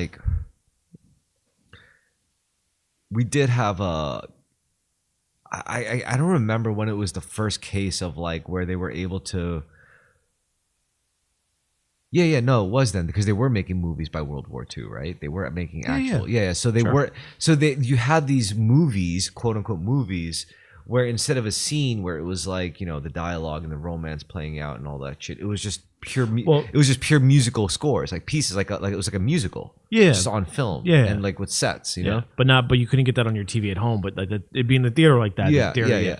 And then you basically go to see like famous actors, not just like do like what we see movies as now. Back then, it was to see actors showcase their talent, to be charming and to make witty banter and dialogue, and at some point in the movie, do like a dance piece or something. Well, like Singing in the Rain. Singing in the Rain, exactly. Yeah, Great Wizard of example. Oz, That guy was like the best at what he did. You know, he was the best. Yeah. And it was a game changer when after World War II happened, after World War II was over, those guys, movies became like the literally the most important thing after that. Mm-hmm. I mean, yeah, it was kind of like that, I guess, after World War One. But even still, like after World War II, I think is when would you consider like the golden age of Hollywood? Like after World War One, right? Yeah, I think that's when they consider it. Yeah. But after World War II was different because it wasn't Hollywood. It just changed. Yeah. It wasn't necessarily Hollywood that was changed. It was the fact that people had more resources to have access to more nights at the movies, to personal television devices. It became less of a luxury and more of a steeple. Yeah. Like your house doesn't have a TV. What the fuck? It's like, oh well, we'll go to our friend's house who has a TV. You know, like so you couldn't watch movies on your TV. You could only watch like local channels, whatever. But yeah, but you'd go down to the movie theater. The movie theater would have one screen. Yeah. And like Looney Tunes, like if you ever looked at Looney Tunes when it was on HBO Max, it says like there's like 58 seasons, but it's only because like they were just you go to a movie theater to watch Looney Tunes, like it wasn't on TV. It was just playing as a reel. Yeah. Also, as an aside, since like at the time those times when people didn't have everyone didn't have TVs, a lot of times especially for the purposes of making image-based music projections, you would have these devices called like panoramic things or panoramic view. Yeah. Where it was like you play the song and then it would just play this like loop of like a long string of scenery, and then it would kind of create like a little crank thing. Yeah, which is very interesting, very fun. Mm-hmm. But fast forward, right after World War II and all that shit, and TV started becoming a thing, and so there was a time. All right. So basically, the key climax that I'm getting to is obviously MTV. But before even that, there was that weird moment of like the Beatles era, of course. Mm-hmm. When it wasn't really music videos. It was more like performance videos. Right. Like, yeah. There was more of a live concert and just on studio, on set. Sure. So they would have like Pop at the Top or something. And that was like a program. Yeah. Or you have like the Ed Sullivan Show or something like that, or like those talk shows. Exactly. And that was a program where bands would submit promotional videos to like yeah. MGM Studios or whatever.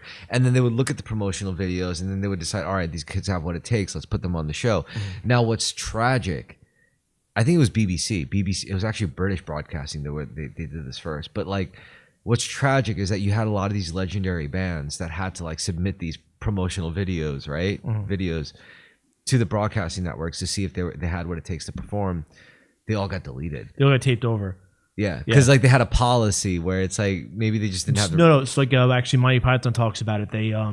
Someone told them that they were going to use their tapes, so they bought their whole library from the BBC before they recorded all of them. Because like Doctor, they had a policy. Yeah, like Doctor Who, like you like. There's a large chunk of Doctor Who that's missing because they reuse those tapes. They must have learned that because of the bands. Because the bands, like, they very quickly came to a problem. It's like, yo, do you still have that footage? And they're like, no, like we don't.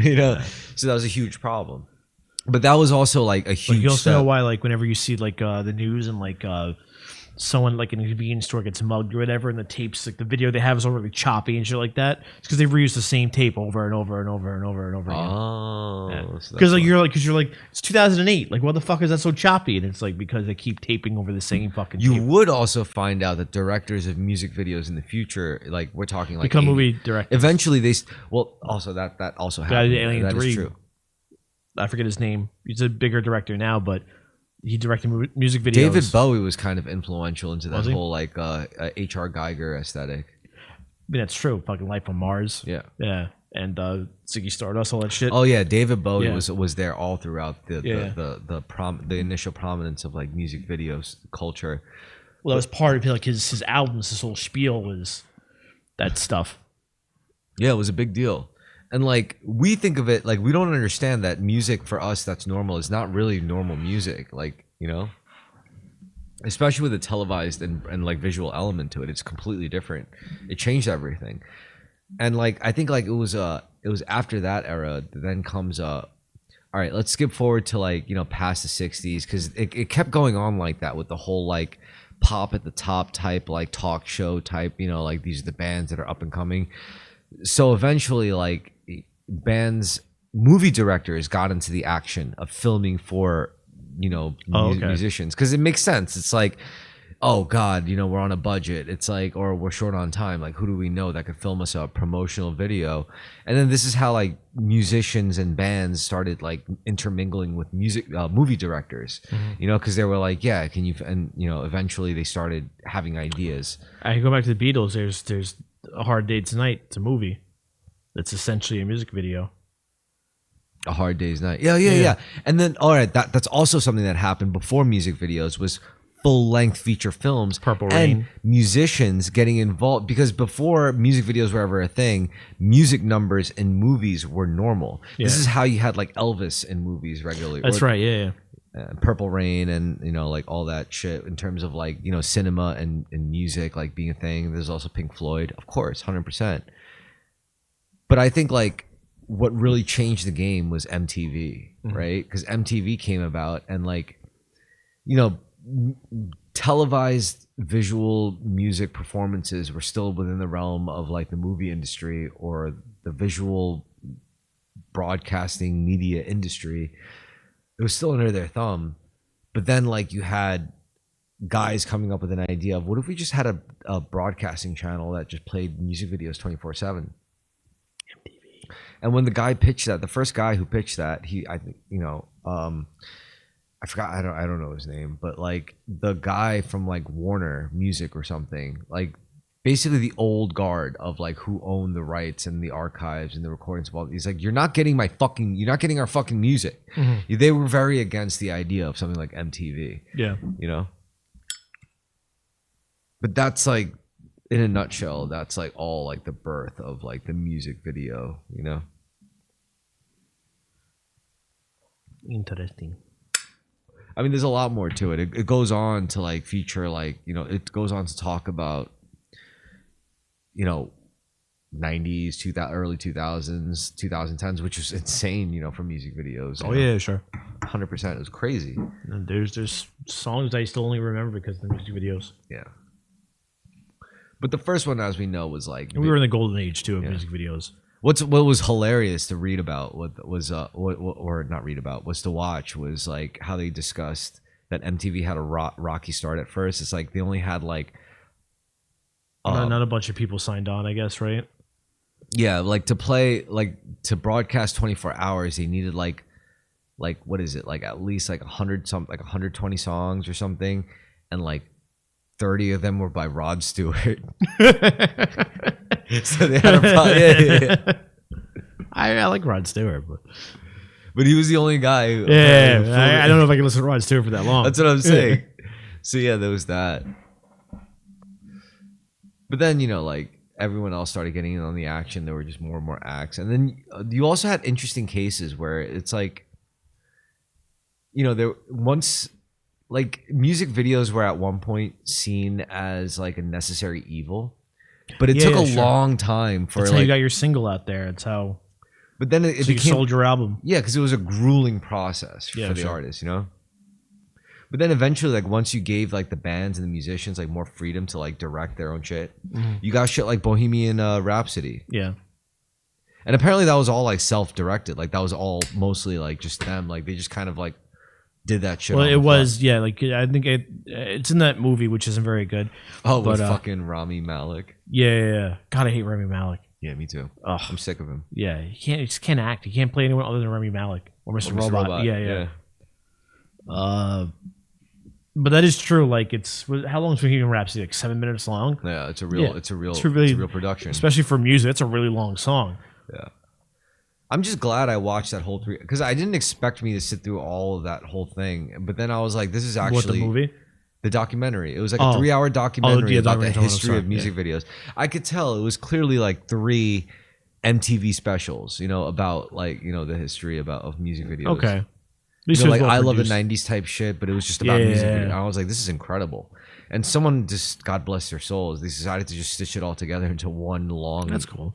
I was like, this is incredible. That's a lot. But I learned a lot, and like, Which they mentioned that there's one video from the 80s that's famous. It's the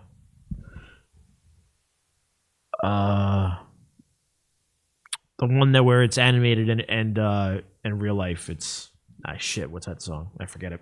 Never mind. is it a Beatles thing? No. It's from the 80s. Never mind. It's not that big a deal. I just can't think of it right now. I think I know what you're talking about. I think they did mention that in the fucking. There's also like, I mean, there was like a lot of exceptions. Like, remember Daft Punk, like Interstellar? Yeah. That was sick shit. Yeah. They mentioned that and they talked about it. And like, yeah, it really is true that before music videos that we're used to, they did have like, it was normal to make like full length cinematic feature films. And like, Hey, you remember Trapped in the Closet? yo, remember Beyonce's Lemonade? No, I don't actually. Like Becky with the good hair and Oh, yeah, that whole thing. It's like, yeah. And they also discussed how like the last real culturally impactful music video It was Trapped in the Closet. for America, Trapped in the Closet. It was actually. I opened the closet. Can you guess what it was? I looked in the closet. Well, what do you mean? Most culturally impactful? Yeah, What? Give me a decade that it came out in. very recently, the most recent, the last one. The Oh, last is it the Hey Yes? Oh Yes. What is it? Here It Goes Again. So that one. What's that? It's a music video they made very cheaply that got very big. It's the one where the guys on like it's just a bunch of treadmills. Yeah. It's just them like dancing and moving around on treadmills. You'd know it if you saw it, if you pulled that one up. But here it goes, here it goes, here it goes again. Okay, go. Okay, go. That's it. Yeah. I don't Okay, know. go. That's Yeah, That's the last big one I remember. No, they really did. But even that's kind of old. But yeah, you're right. I know it's old. Yeah. Yeah, But they did the craziest videos, like with the Rube Goldberg machines. Yeah. Which apparently took like a lot of takes to make. Like a lot of takes, yeah, but not much money. Which was because at the time too. I mean, at that time, I remember music videos were getting more and more out of control, and how much they cost. Yeah. But no, actually, I think it was actually Childish Gambino's "This Is America." Really? Yeah. Shit. Yeah, you're right. Which is interesting because like I don't know what the fuck that music video is about. Like I really don't. I've had to read things explained to me what it's about. Yeah, When you have to do that, it's honestly, just like, yeah, I get there's some serious shit going on. Someone's here, like, oh, the movements he makes are very like. I'm like, all right, whatever. yeah, this is supposed to be like reflective of like this African dance, whatever. I'm like, okay, or it's- this like slave yeah, historic yeah, thing. yeah, and I'm yeah, like, yeah, okay, yeah. like Yeah. I like the one where he's on not the merry-go-round, the Ferris wheel one. I forget the name of that song. But apparently that was the good one. last one that mind fucked America. That's absolutely right. Yeah, that would be more recent. That'd be it. There's something else I could think of after that. I mean, there were some his cool other shots. songs. Like I like the shot to the head and Yeah, just yeah. the spring in the back at the chorus. That was Yeah. pretty sick. I like his other songs better, but Childish Gambino. He's not bad, but I think when you're like a certain level of like a good actor, it's just cringy to get into music. It's a lot less cringy to wasn't he into music first? Really, was he? I think so. I don't know. I'm not quite sure. I thought he was. I know he did Rapper everything. first. He did Well, stand up. community was his. Oh, he did stand up too. He That's did right. stand up. He did acting. Guy's just talented. He's a triple threat. You're blocking my shot, bro. You're in the shot. You're in the shot. Come on, monkey.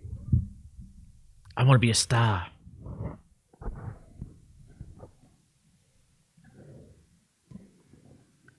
Yeah, I like. I think he's been a little spoiled lately. Yeah, spoiled. I think he thinks he's an actual person.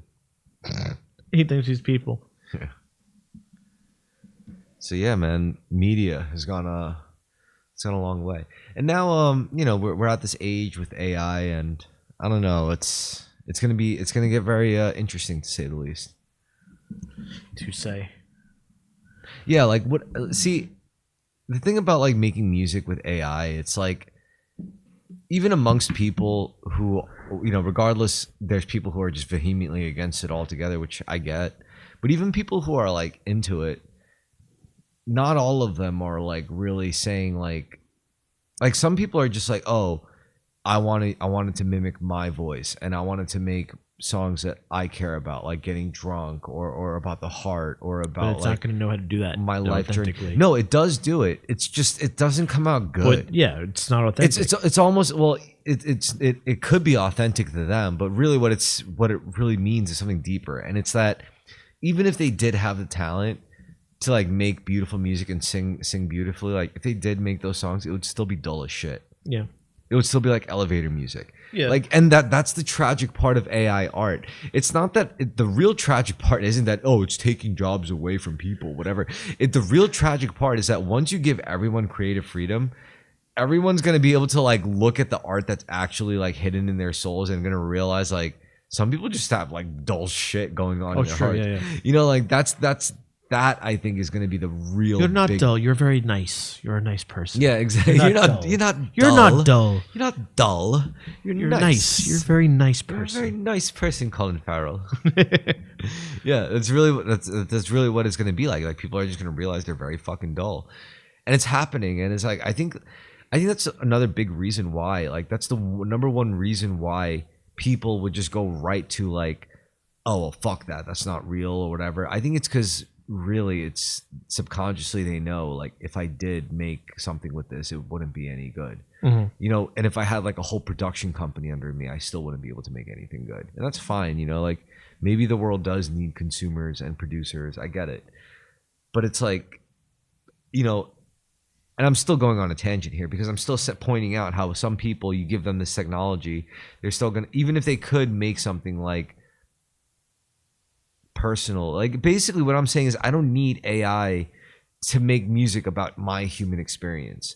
I don't need AI to make music about like, getting fucked up and like You could do that. driving. I could do that. Yeah. What I can make AI do that's very novel and new is writing songs about its own experiences as a robot, how it feels. Are there feelings even there? Can you express that? Holy shit, some of this sounds even better than what humans have to express, I think that's more like cutting edge with what people are able to make with this than what a lot of people seem to be keen on doing. It's like here, like on Reddit, I see like, here's a song I wrote about a cyber cowboy going through the depths of hell, and some video I made with it. And it's exactly what he described. It's exactly what he says. I'm a cyber cowboy going down to hell. Exactly. And I was Here's like, the music about it. and it's like, I'm like, Jesus Christ. But then like, I didn't knock that experience because it taught me a lot. I learned instantly. I was like, holy shit. Like right away, that's when I knew the real impact of what these tools meant. It's that the geniuses are going to be exposed, but the idiots are also going to be, as everyone's going to try it, and they're going to be like, shit, like it's just not in my heart. And then that's going to lead to greater like conversations about like, well, how do you develop a heart, a creative soul? And then that's going to do a lot more to develop people, I think, You're going to realize it's like, oh, it was never even about the talent or the skill. Like that could just be drilled into you if your Asian parents like hate you enough. Like really it's about the vision. It's like, even if I give you all the talent, if you lack the vision, then you're not going to do anything with it. There's some people that have no talent, all the vision, and they were able to make incredible things. Yeah. But there's people with all the talent and no vision, and they can't do shit. You know what I mean? Yeah, I do. You need to find the right vehicle. And I think that's the purpose of a director. The director can Absolutely. be talented with certain technical things or crafts. Well, but director knows how to bring things out of things. Like the director have is the like vision. they're the ones with the the vision. visionary. Yeah. They're the visionary. Yeah. And I think like AI tools is inevitably going to just ferret out the visionaries. It's going to push visionaries. It's going to, because what's left? It's like, I'm sorry, like the fact that you spent 10,000 hours getting good at like cell shading this one thing, like it's not going to mean anything anymore, Yeah. I don't know. You're sending the visionaries to get it on the right track to get Like something. P. Diddy's of the world, basically, or like Steven Spielberg's of the world, or Ridley Scott's. Like they don't write the screenplay. They don't hire the actors necessarily. But they know exactly what needs to be made. Yeah, but they could. Yes, they outcome. see it. They could read it. They take all this talent, this raw information. And they go, okay, I know the best way to present this. Yeah, Like basically, and I feel like that's something that will still be necessary. They even see as the AI whole gets better. movie before the screenplay Right. writer sees Right, it, right. before the actor sees it, before the Because they take it from being words on a script to being real to seeing it, and that I feel like even as AI gets better and better, you'll still need that for a much longer time. and that requires human experiences. Absolutely. So what the sick part is that you don't need craftsmanship for it. You just need, if anything, what this is going to mean is that you're going to need less schools, and you're going to need people who suffer, and you're going to need people who could make suffering. You need people who could make stories out of suffering. Which means trauma. Yeah, of course. Yeah. Childbirth is traumatic. Being born is traumatic. Exactly. So what that means is like, I don't know. We're gonna remove the middleman of creativity really quickly. He's like, no, don't let it be.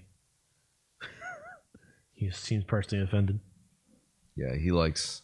He likes middlemen. No, my cat he's like what they call a Velcro cat. He gets freaked out when I put him down.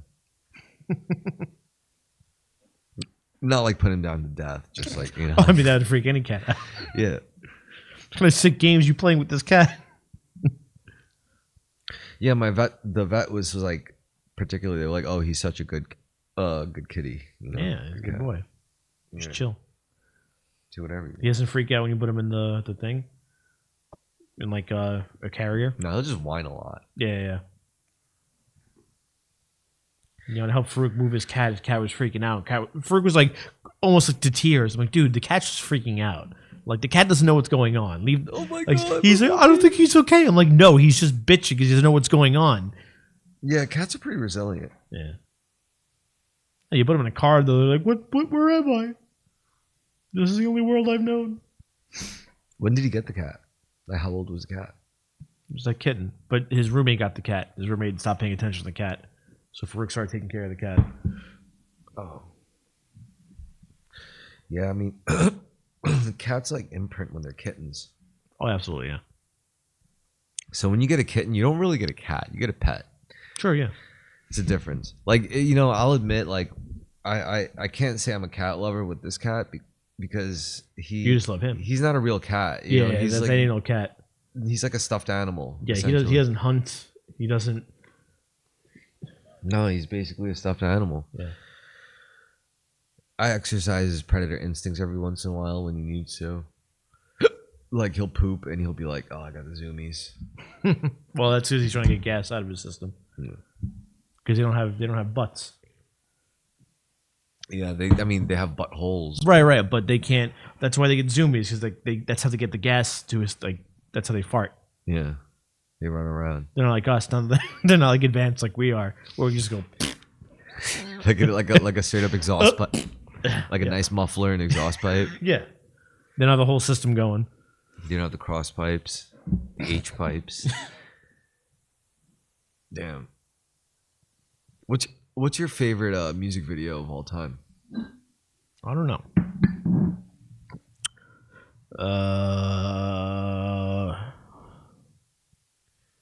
Not quite sure. Which is the most memorable? I mean, like there's a few Green Day ones I really like oh yeah, Geek Stink Breath is just their friend getting a root canal. It's very memorable. Walking Contradiction is fun because it's a song about being a walking contradiction, and like they're like walking under a ladder, and like it's supposed to be bad luck, whatever shit like that. I don't know. There's some I just think about all the time, like head on my mind. You know that song "Honest Mistake" by The Bravery? Yeah, like I remember that video. There's just videos I remember, like, because they were on MTV2, and I was just watching MTV2, like in the summer between like high school. Remember, you know what's actually really controversial about MTV at first? What? They played like no black people. Yes, that is very true. I forgot who the first one. It was Michael Jackson. And that guy's barely black. So that guy's barely black. Yeah. The first one they were like MTV Did was. you ever see the music video that they filmed at the Staten Island Mall? No. Yeah, it's by I'll tell you right now. It's really weird because if you watch it, you're like, holy shit, that's the Staten Island Mall in like the late 90s. You're like, that's really fucking weird. Well, it was cheap, fairly not crowded, you know? Yeah. Had all the necessary vibes. By the New Radicals, New 1988. Radicals, right. You get what you give. That's it. Go ahead, put it on. Just look at it because you'll be like freaked out. Well, I don't want to get a copyright strike. Oh, we have to. Oh, that's true. But yeah, fucking Michael Jackson was the first black dude to be on MTV. In fact, it was like, That ain't no brother. and I think the idea was like, the thing was like, God damn it.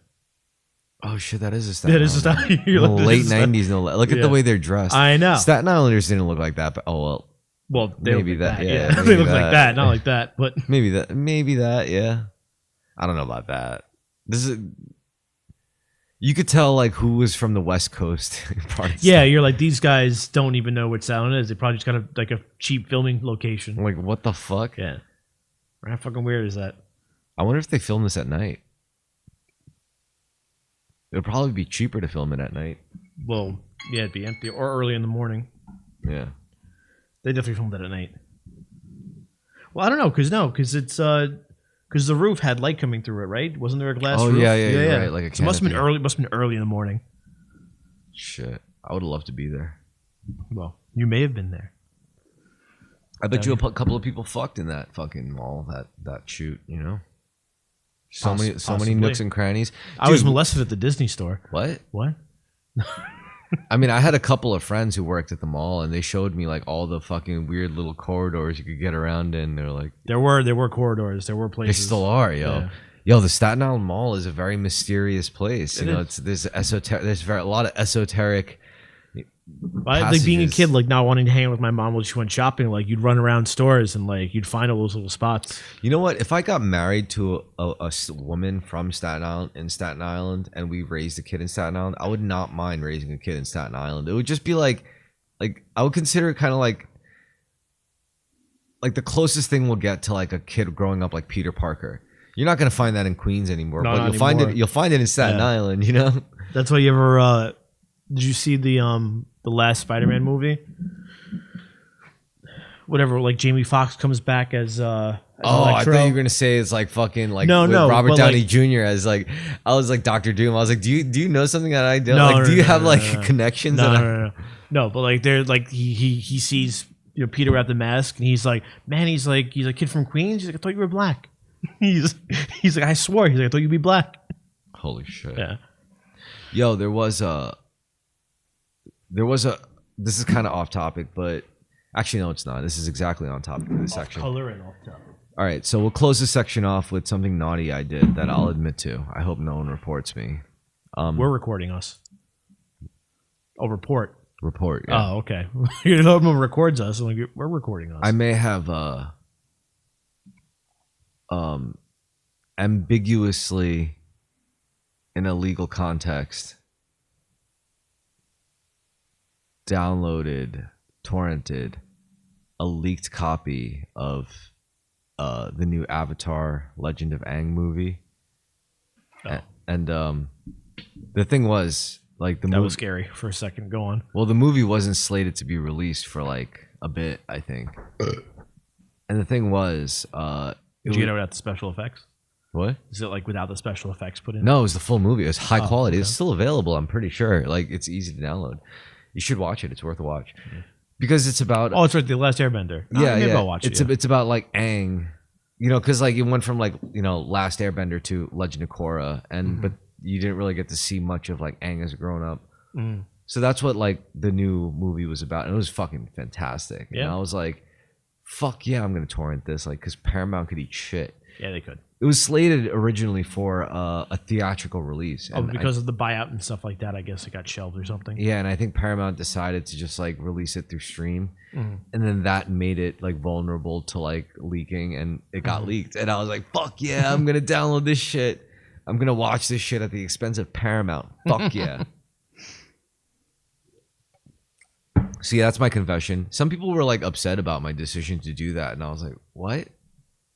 I heard some middle class actors crying that like their roles are being taken by movie actors because movies don't sell the way they do. So now they're doing like limited TV shows and stuff like that. But like, it's not like the consumer's fault. It's the consumer's fault that our economy's gotten to the point where we don't find it worth it to spend $25 to go see a movie.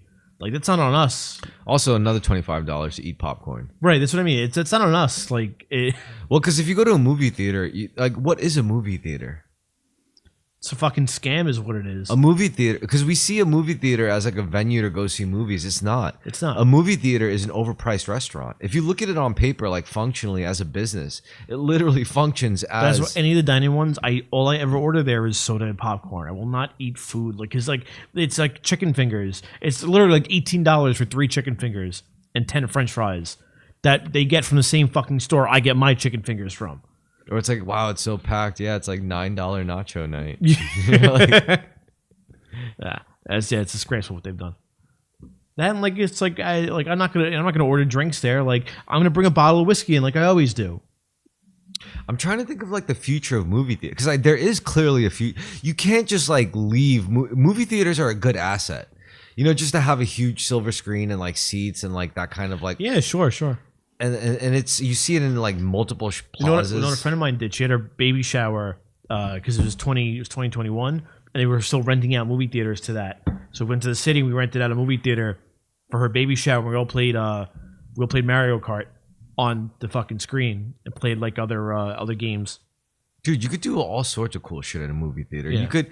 But I'm like, saying that was the cool thing that like they started letting you do when there weren't that many movies. Yeah. Yeah. Like even as I'm surprised more. Well, I think this is gonna like kids these days are gonna be able to do cool shit like this. Like, you know, back then when I would rent out a movie theater for a kid's party.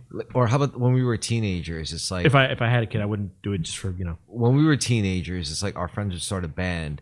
And then they would be like, "Oh, we have a local show at the Martini Red or whatever." Mm-hmm. Nowadays, it's like, you know, high school kids could start a band and then it's like make their own music video. It's like, "Yo, we rented out the local movie theater, and then when you guys want to see the music video, donate what you feel, man. That'll be a sick time. That'd be pretty cool.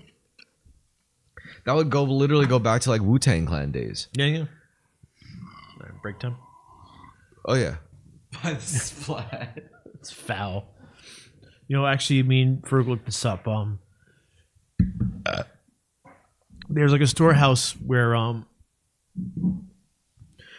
the government keeps, so like there has to be a legal definition for what constitutes peanut butter, right? So the government has on like in a warehouse somewhere of government issued peanut butter, like government grade peanut butter. It's not bad.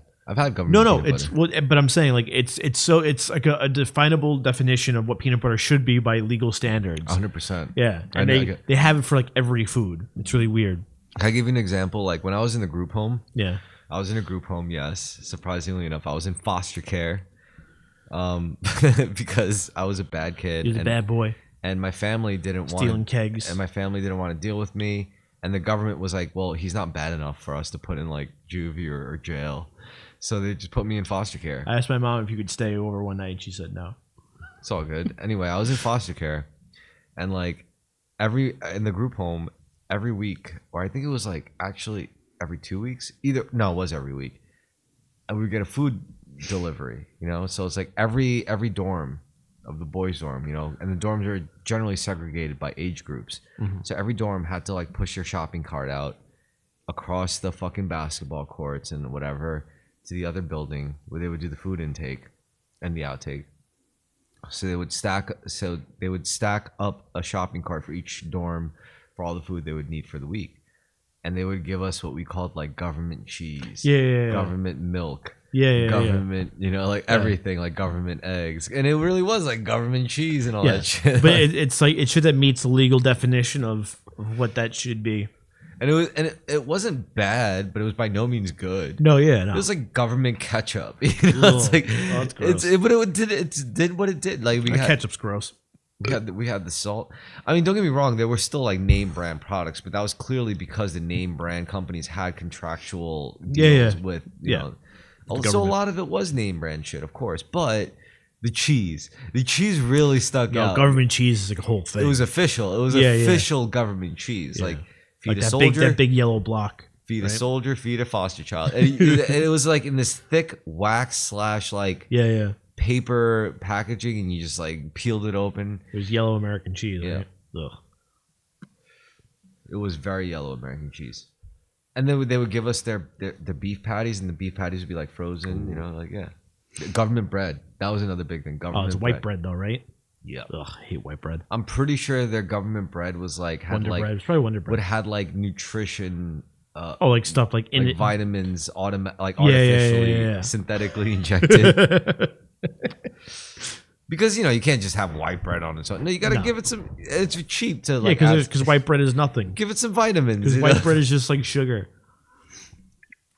So I'm sure the government white bread had some like nutrients. Well, they could have solved it by giving you wheat bread, whole wheat bread, but what's the point? Yeah. So yeah, I'm very familiar, and usually you'll find government issue food in institutions like jail, foster care, good old institutions. The military. You know, the military gets like shit. They probably we talk about MRE stuff. It's pretty good. No, it's not. Yeah, it is. I watch videos of people eating MRE shit all the time. Shit's pretty good. You think they'd rather be eating that than like Taco Bell or like fucking White Castle? No, I mean obviously they'd rather have their own choices of real food. Yeah. But like there's a practicality for MRE stuff. And it's better than what they used to get. You know what a hardtack is? I'll put it this way. Like in prison, I don't think in prison or a foster care. MRE stuff is better than what you get in prison or foster care, I bet you. No, what I was going to say, in prison or foster care, like you'll never get like government issued meals. You'll get government issued like ingredients or whatever. Right, but they have contracts usually with certain purveyors, right? For like for packaged meals, like whole meals. Oh no! You're saying you wouldn't get packaged meals? Yeah, in like prison or foster care. Yeah, no, you but wouldn't. In the military, that's the whole thing. Like they need packaged. Yeah, and they need to know exactly how many calories are in everything. But that's the only good thing they got, you know. That's the only cool thing they got. But I'm saying they get better stuff than you would get in prison or you would have gotten. I don't know about that. I think the MRE. That MRE stuff's pretty good. I would look it up. The MRE, I mean, yeah, imagine. Maybe it would be more expensive to like give public school kids and like prisoners. It would be more expensive. Like MREs. Yeah, because that shit. Because they need to exactly because like soldiers need probably 3,500 calories a day, something like that. Maybe Actually, from military training and conditioning, they found out that your body doesn't actually need that much. The real thing that you burn 2,000 calories a day normally, right?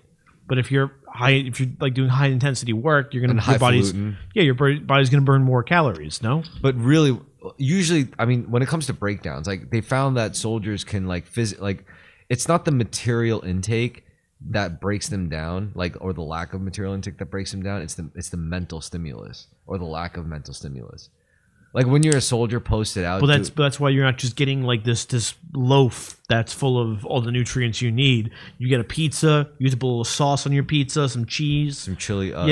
Some then you have jalapeno and cheddar. Yeah. Then you have coffee with it. Then you have a nice little brownie and a nice little piece of pie. Yeah, like 10 different things come in there. So it's like, I have my own little meal stuff. Yo, it's actually really fucked up. So like when you're deployed in the military, or maybe this is back in like early 2000s, so it's probably because it always changes. But like apparently back then, like they always they had MREs, but like MREs obviously come in variety. Yeah. So you'll always get like fucking like peanut butter and cornbread or some shit, and it's like it would just. That's always like the worst stuff. But then because you always wanted like cheese and jalapeno, and they call it jalapeno. It's like, jalapeno. What the fuck am I gonna get my cheese and jalapeno? You know, because they're constantly eating the shittiest MREs. Yeah. But there's a lot of different MREs now. Yeah. And it was apparently for the Marines. Like the Marines got the shit, whereas the Pogues, you know, the non-combat grunts, you know, like the people who just kind of like stay on base and do like tasks, like they got the better shit, like in the army. Yeah. And the Marines had the harder job, but they got the shittier food, you know. Did you ever watch that show Catch-22? It's a Hulu show. Yeah, fuck yeah, Catch-22. I love that. I love that show. Yeah. Yo, there was also the guy who becomes the cook. He gets tomatoes in from Italy. He gets beef in from Scotland. He gets lamb chops from Scotland. Yeah, you got to cheat. Yeah, you got to cheat the game to win the game. That's the only way to win war. War, I think, is a game about cheating. I think war is really about who can cheat the best. Well, yeah. Well, because you can get away with a lot of cheating as long as you win. Exactly. Yeah. And you If just you gotta lose, know, you can't cheat at You're all. fucked, You should have cheated. Another good movie show, I mean, was Generation Kill. Yeah. Oh my god, it was so good. Yeah. Because it was so contemporary, you know. Yeah. It's like it was fucked up. Like they're reading like letters from like little children, you know. It's like Dear Soldier Man. And it's like, I wrote one of those letters. yeah, and the little I always hated and, writing those And letters. there was one written from like a little girl. Is like, oh, Yeah. is she hot? And I'm like, holy fucking shit. Yeah. It's Like even fucked when I up, had to man. write them, even I feel I'm like they can't give a fuck about this. Like they can't. Like why would they? To write to the troops in Iraq. This isn't gonna stop the bullets from hitting. Yeah, like no, like they don't give a fuck. And like I wrote some smart ass shit in there because like What was also great was like how like they clearly had like such difference in lifestyles and personalities. Because like one was like this clearly like like the officer was like this well-to-do Jewish kid. This other one was like this like white trash hillbilly like whatever kid, and then they would rag on each other about that shit. But then it's also like, you know, they all got their hands on like a bunch of cans of Chef Boyardee and they were eating it. And then like the hillbilly kid was just like had his face covered and like so he's like, look at you, you can't even eat ravioli like a normal human being. He was like, what? And it's like, yeah, that's what. But I think it's good. I think a military experience is good to be like, you know, a real American. It's even if you're like, if your name is like Diaz or Wong or fucking like O'Connor or fucking Smith, yeah. Or Heisenberg or whatever. Like if you serve some time in, you know, in the American military, you'll come out a fucking American for sure, you know. some kind of American. Oh yeah, you'll definitely. There's a good chance you'll come out fucked up and addicted to like strippers and cocaine. Yeah. And you just want to buy a Dodge Challenger for some reason, and you develop an alcohol problem. You know. That's how America like got going for so long because they kept all our institutions alive. Everyone coming back from all those wars. Yeah. What's more American than strippers, cocaine, and Dodge Chargers? But not every American came back from war like that. Like some did some fucking wicked shit. Like, oh, I'm gonna start a computer software company, or I'm gonna I'm gonna start IBM. I'm gonna invent the new household cleaning product. You know. Well, so many people went to war back then. Like when you had the draft, especially, so they were like everywhere. I think the CEO of 7-Eleven is like a fucking like 4-star general or some shit. No CEOs, CEOs are about to know. 7-Eleven's about to overhaul their entire thing. They're gonna try to be more like Wawa's, I hear.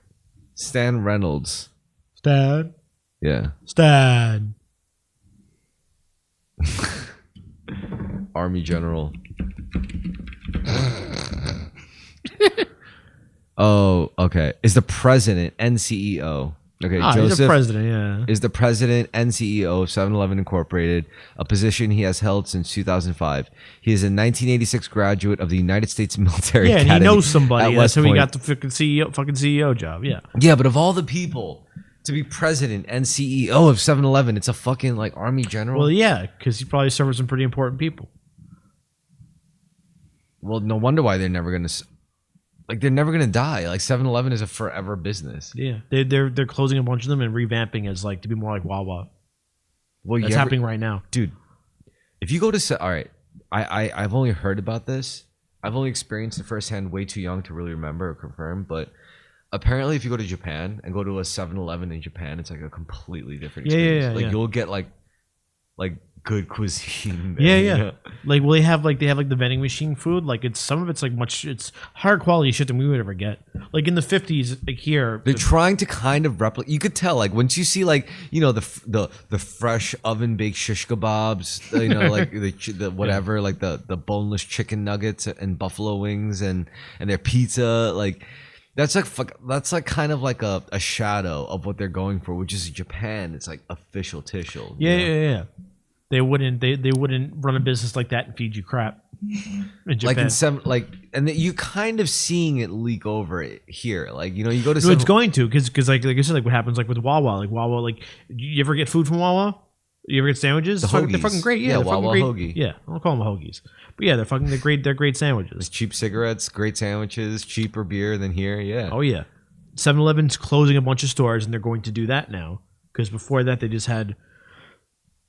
Dude, I go to a 7-Eleven now. I'm starting to see like egg salad sandwiches, macaroons, like Yeah, tuna, yeah. and I'm like, oh, they're trying to do like they're trying to upscale. They're really trying now. Yeah.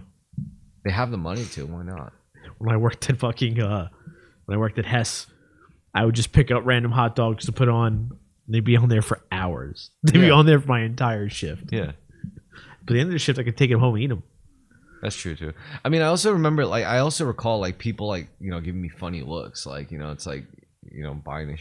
What I hated, I still hate it because, like, I take the ferry every week to get to the dojo. One of my friends, like, today he went to get taquitos. You want to use it to 2 for $3? And I'm like, no. I'm like, absolutely not. He's like, you sure? 2 for $3? I'm like, no. I don't want fucking taquitos from 7-Eleven. Like, that shit ain't food.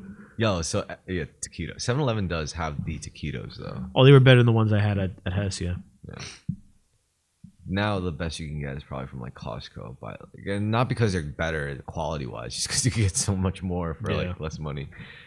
But yeah, like I get pissed off because like I'll take the ferry every week and I'll go into the ferry and there's like a few eateries, before you get into the whole ferry waiting area. Now, Staten Island Ferry in St. George, and there's this one deli part that I go to because they have these like protein cookies I like, and they also they sell like pretzel rivets, which I get for to carb up.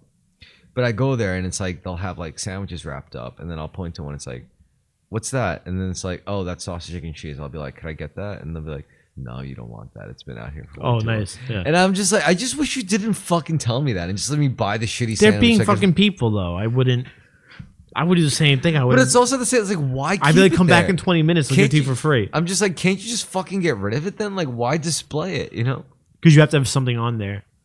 Yeah. Like I wouldn't remove anything until someone was like, hey, that hot dog doesn't look so good. Yeah. So anyway, if you're visiting New York, right, for any outsiders of the city, like the World Cup, which is happening. Oh yeah, yeah.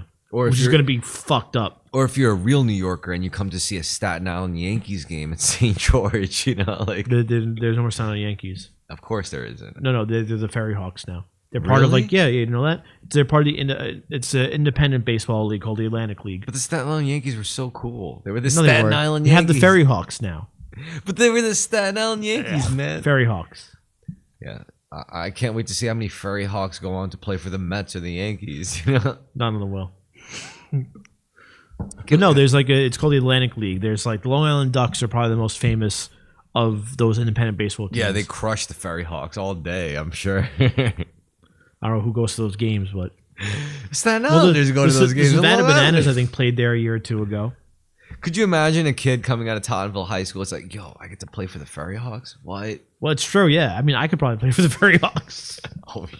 Yo, let's play for the Ferry Hawks. You want to try out for the Ferry Hawks? Yeah. They'll be like, yo. Well, you're learning the pitches, right? Yeah. I can do a fastball. I can do a changeup. I'll do the knuckleball, the slide ball. Yeah, I'll play for the Ferry Hawks. We'll be like Wild. As long as they're a beer league. Staten Island Wild thing. They're like, wow, you hit 72 on the gun. We'll call you, kid. How old are you again? 34. That's like it's the beginning of the decline, right? It's like, hey, I had 1 year left in me, man. This good is baseball, all right. This ain't football. This ain't basketball. This ain't hot. This is not soccer. And yes, I'm calling it soccer. This is baseball. And in baseball, you could play at like 50 years old. Okay. Actually, a few guys have, yeah. So yeah, this is fucking baseball, bro. But they had talent. You show me. They weren't drinking or doing a podcast. Going, yeah, I can play for the Ferry Hawks. So by the ferry terminal, where would you say is like the most appropriate place to eat? Now, let me tell you some fucked up facts about the ferry. I don't need over there. So if usually it's a direct transit line to the ferry terminals, and the problem with the ferry terminals, and I think they did this intentionally, it's really hard to buy cigarettes like from a walking distance from the ferry. It's like you either take the ferry. The deli in the ferry's terminal doesn't sell cigarettes anymore? Nope. Oh wow. You have to go. Used to, right? You have to go all the way to the deli, like right next to the precinct, to get cigarettes. Oh wow, it's a walk. Yeah. Good thing I don't smoke anymore. Yeah. And it sucks. But I think it's a smart decision, and I think they did that intentionally. Like, you know how that in Disney World, like he specifically designed it so there was like a trash can for every like 8 steps or something. Yeah. Which is incredible, actually, now that you think about it. It's like the perfect number of steps to like have not too many trash cans. Well, like was it Main Street USA when you first walk in is supposed to be like his version of like an idealistic type of town. Interesting. So that's why it looks very clean, very colorful. Like the future of the world of the future. Yeah. But yeah. So there's one. But all right. So I mean to ask you, it's like within both sides of the ferry, between like downtown Manhattan and, you know, uptown Staten Island, what would you say is the best eatery within the ferry terminals? I think it's always the pizza places. Yeah. It'd be the best, yeah. Yeah. But let's count it down. Like both sides have. I've never that bar that's in the I know the restaurant bar. I want to go there. Yeah, I've never gone there. I want to try that place. Be interesting. In the summers, I used to see DJs there, but then like after COVID, it just stopped. Yeah. A lot of stuff stopped. Oh yeah.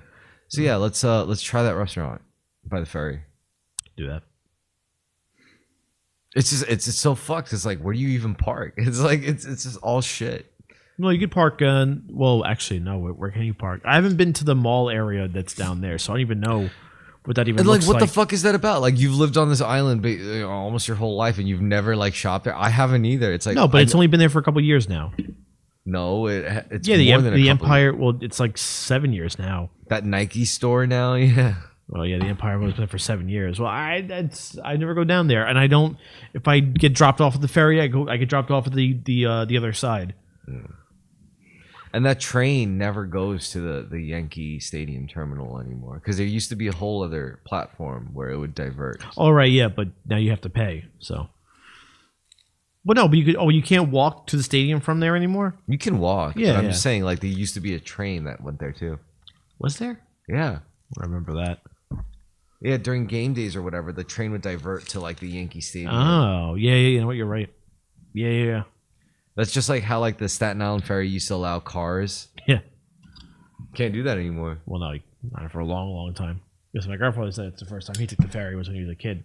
He's like, "You put your car on the ferry." I'm like, "Okay." You don't remember that? I remember. No, that. I took the They ferry. didn't have that when we were around. Yeah, they did. I remember I took the ferry and there was cars there. I don't remember that. Well, I mean, I also came here later than you did. It was also really stupid I was a that Brooklyn boy. they added that in fucking Spider-Man. Yeah, that really bothered me because it's like they don't do that anymore. They haven't done that shit in decades. That pissed me off. But nothing will piss me off more than in John Wick 2 or 3 when he's clearly on the west side of Manhattan. Then he's on 18th Avenue in Brooklyn. Then he's getting on the Manhattan Bridge from the Manhattan side. And then when he's on the bridge, he's actually on the Verrazano. And when he gets off the bridge, he's getting off in Manhattan again. That was pretty bad. Oh, that drove me crazy. I'm a stickler for details. What do you want from me? In that end, the opposite end of the spectrum, did you ever see the movie 16 Blocks? No, that's familiar. What was that? Bruce Willis plays like a disgraced cop, and he ends up in a situation where he has to bring like a witness or whatever 16 blocks across, where like everyone, including like his own cops, like his own coworkers, want the guy dead, and like criminals want him dead. No, that sounds actually pretty good. It was pretty good. That actually sounds like an awesome premise. And it was cool because it took place in the span of 16 blocks. That's why I liked it. That sounds pretty cool. Because I can see that 16 blocks in the wrong neighborhood. And could you be like more a lot. I forgot who the black guy was. I think it's Mos Def. It might have been Mos Def. And he was like, "Come on." It is Mos Def. Yeah. And he's like, "Come on, man." Like, I remember this because I remember Bruce Willis's look for this. yeah. Does it seem like we got to watch it? He looks like my dad, but more strung out. I don't even think we have to watch it. I think you just have to watch it again because like I'm gonna watch it again. you should watch it. I said I'll watch it again. It's a good fucking movie. All man. right, fine. I do like Mos Def. I just like the scenes where it's like him being like, "Come on, man. Why do I got to be involved in this bullshit, man?" And you see Bruce Willis like, "Shut up. Let's get you all across these 16 blocks." Man, it's just 16 blocks. How bad could it be? Come on, It's man. gonna take at least an hour and a half. It's gonna take at least an hour. John McClane and fucking Mos Def, yeah. With the credits. What? Nothing. Come on. And the whole premise of the story is that like the main character, he's not like an innocent guy either. You know, I'm he's guessing, clearly yeah. he has a past of being like a dirty cop or whatever. So, but you know, apparently, another sad part about Oh wow, it's directed by Richard Donner. He directed the original Superman. Oh, cool. Another sad part about this movie was that he was like right before retirement. So he was like, he was like, After these 16 blocks, I got one more week for retirement. or I think it was his last day on the, or some shit like that. It was like he was literally like so close to retirement. My dad said he knew a cop who, detective rather, who was like literally a month away, 2 months away from retirement or something like that, or a month. And like they get drug tested very randomly, like randomly where it's like over the course of years and years. Like it doesn't. And they get told months beforehand. Probably. No, they don't. But like it happened to my dad, and my dad, like he had drug tested twice. I think in 23 years, 24 years as a cop. But his last 3 months on the job, he got drug tested 5 times. And like a friend of his who was about to retire decided to do coke right before retiring, and they drug tested him and they took his pension away. No. Yeah. But he's like, but they try to fuck you at the end like that. He's like, if he was smart, he would have done it earlier on. That's fucked, man. Yeah. I feel like, yeah, I know he fucked up, but still, like, Oh, lose your whole pension? Yeah, it's crazy. because that's all you have to look forward to. Like, he could have easily. He still did the job. He like, could have still easily devoted his life to like going to college and starting like a yeah. successful like electrician. He still business. did the job. Like maybe you just fire him, but you let him keep his pension. But the idea is like you had a lot of freedom as a cop, you know. Well, that's it. Well, their union like allows that to happen because they don't want to be accused of being dirty. So that's why like they allow they do hair tests. Other city jobs don't do hair tests. Well, there's also the idea of like, you know, you get a case and you come up with your theory. You got to choose the theory that works for the whole building. You can't just like use a theory that's gonna necessarily solve the case correctly. Like it has to solve it correctly in the context. Well, of, yeah. Like, Did you finish watching The Wire? No, not at least not. I'm still on the first season. You'll know more as you keep watching. But I know that's like a thing, right? In any police force, it's like, yeah, you could solve a case, but like, what's the point if you solve a case and it just makes us all look bad, like really bad, you know? Yeah, they don't want you to solve cases. They make. For example, like a good example is usually like, oh, you can't go from like black to red, as in like, or red to black. I think like you can't go from the case was closed to now the case is open again. Like it's a really, well, no one's once the case is closed, that's it. No one's going to care if you were wrong. And they're not going to help you open a case back up because that makes them look bad. Yeah, that means you it's arrested. closed. That means you arrested the wrong. It means guy. It means you arrested the wrong guy, and we let you arrest the wrong guy, and a judge prosecuted the wrong guy. Yeah, and it means everyone down fucked. the line fucked up. Yeah, and no one's going to do that. It's not a good look. Yeah, no one reopens a case after they close it. And I hate to admit it, and because like obviously I know objectively and morally that's incorrect. But I empathize emotionally as a cop. It's like, yeah, you kind of have to do that, and you know, like, because the people in charge don't care about. And you're not serving an emperor. You're functioning as the biggest gang in the city. Yeah, and you gotta show results. So that's a great argument for fascism. That's a great argument for like the Romanesque, like, you know, like we need an emperor. You know, we need to all serve the empire. You know, like. That's what Rome had going for them. But that's the thing with like conservatives is that like that's what they really want. That's why they prefer, like that's why they just kind of lean more to guys like Trump. Yeah, because they want someone all powerful to tell them what to do and be in charge of everything. Because like there's two versions of they're weak. There's two versions of us as humans, right? Like colonizing space. To me, realistically, there's the corporate version. And there's the Roman fascist version. The Roman fascist version is like, we will expand beyond our galaxies in the name of the human empire, in the name of the emperor, the god emperor of humanity. And you know, they'll have like legionnaires, and it'll be exactly like Rome, I'm sure. Name their ships after Roman vessels and all that shit. There's the other version where it's like, oh yeah, bureaucratically, I'm under contractual obligation to be on this mining vessel for, you know, whatever in this Alpha Centauri system so that we could, you know, like eventually divert the resources. It'll be a lot more like, you know, like resource based as opposed to like border based. Yeah. That would be a more corporate way to do it. I prefer the latter. I don't think I want to go through like the empirical like for the empire kind of like Warhammer. Everyone knows it's all bullshit. But I do like the idea of like, hey, we could all make some, you know, space cash. Like, you know, like we could all get some scroll from this. Yeah. Like you just got to play the game. You know, if you can't play the game, that sucks. You know, you get fucked. But if you can play the game, and in the space game, a lot of people are gonna get fucked for sure. Oh sure. You got to watch The Expanse, man. Yeah, I know. I'm going to. Such a good show. I will. I love the economy in that. with the lack of drugs that I could do, probably just start watching more TV. Well, it's also like, I don't know. I mean, just being in space, it's like, what is there really to do? You can't really get that drunk. If you get blackout drunk, you fuck up, you press the wrong button, everyone dies. Yeah, You yeah. can't. So you just gotta. You're already floating. Why would you want to get drunk anyway? You're just gonna make money. You get the super spins. You're gonna make money. You're gonna because there's a lot of resources. You can mine space rocks for like, like ore that they could use as like super duper conductors or some shit. Well, yeah, until we actually find what the next big element is, or big fuel source. It's in space. Well, before we could even like think about the big fuel source in space, we have to kind of get over like our whole fear of nuclear energy. We really do. Yeah. There's still this fucking stigma against nuclear energy. I think it'll be better. Like for example, we feel iffy about nuclear powered submarines on Earth, but if you had like nuclear powered submarines in space, because every spaceship vessel is Aren't they essentially- nuclear powered? They have to. Well, yeah, I don't know if they're nuclear No. powered because like orbital vessels just don't have to What's like the space station powered by? gravity orbit. Like orbital. No, but I understand that keeps it where it is. But I mean, like, what's powering it? gravity. Well, gravity be powering it. No, like no. the electronics, like the sun. Yeah. So Like it's that's solar. why they have like crazy. It's solar, yeah, right? Yeah. But as far as like the idea of like creating artificial gravity, for example, in the space station, you don't really need like an external power source to like generate. What you need more of is momentum. You need to be able to like have momentum and sustain it. Oh, yeah, but you can't stop momentum though. Or you have to find a way. Then you have to find a way to control it. You can't just. No, not just momentum. I should say you need centralized momentum. It's one thing if you have momentum of a thing like orbiting around the whole planet, but to have something orbiting around the planet also generating its own momentum within that orbit, that's what will create gravity. You know what I mean?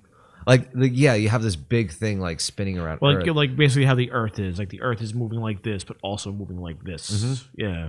Because if it's spinning, you ever see those rides in the carnival places where it's like it's rotating, but then it also Yes, spins, and then you yes. stick to the walls. Yes. That's kind of like a good way to create artificial gravity. Except in space, it'll be a lot less jarring because it's not like you'll basically get a lot less That nauseous. shit was mad fun. Yeah, Trying to stand up.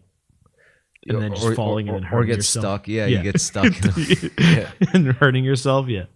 That's what it would be like in space if it's like for example, like your ship is moving and suddenly it stops, and if you don't have anything to stop you, like you're gonna smash right into the hole. Yeah. Ain't gonna be pretty. Oh, that's one of the best moments in The Expanse. Like, there's this thing called, I think it was like slingshot racing or some shit, where they would have these spaceships, these tiny little vessels that would catch the orbit of one like planet or asteroid or moon, slingshot to another, and they just bounce off orbits. Yeah. And they go super fast. So it's like That makes logical sense too, actually. Yeah. yeah. So there was one scene where Yes, I think. there was this like alien ring that was just discovered, and it was like the first alien thing, and there was like, oh, it doesn't do anything, it just stands there.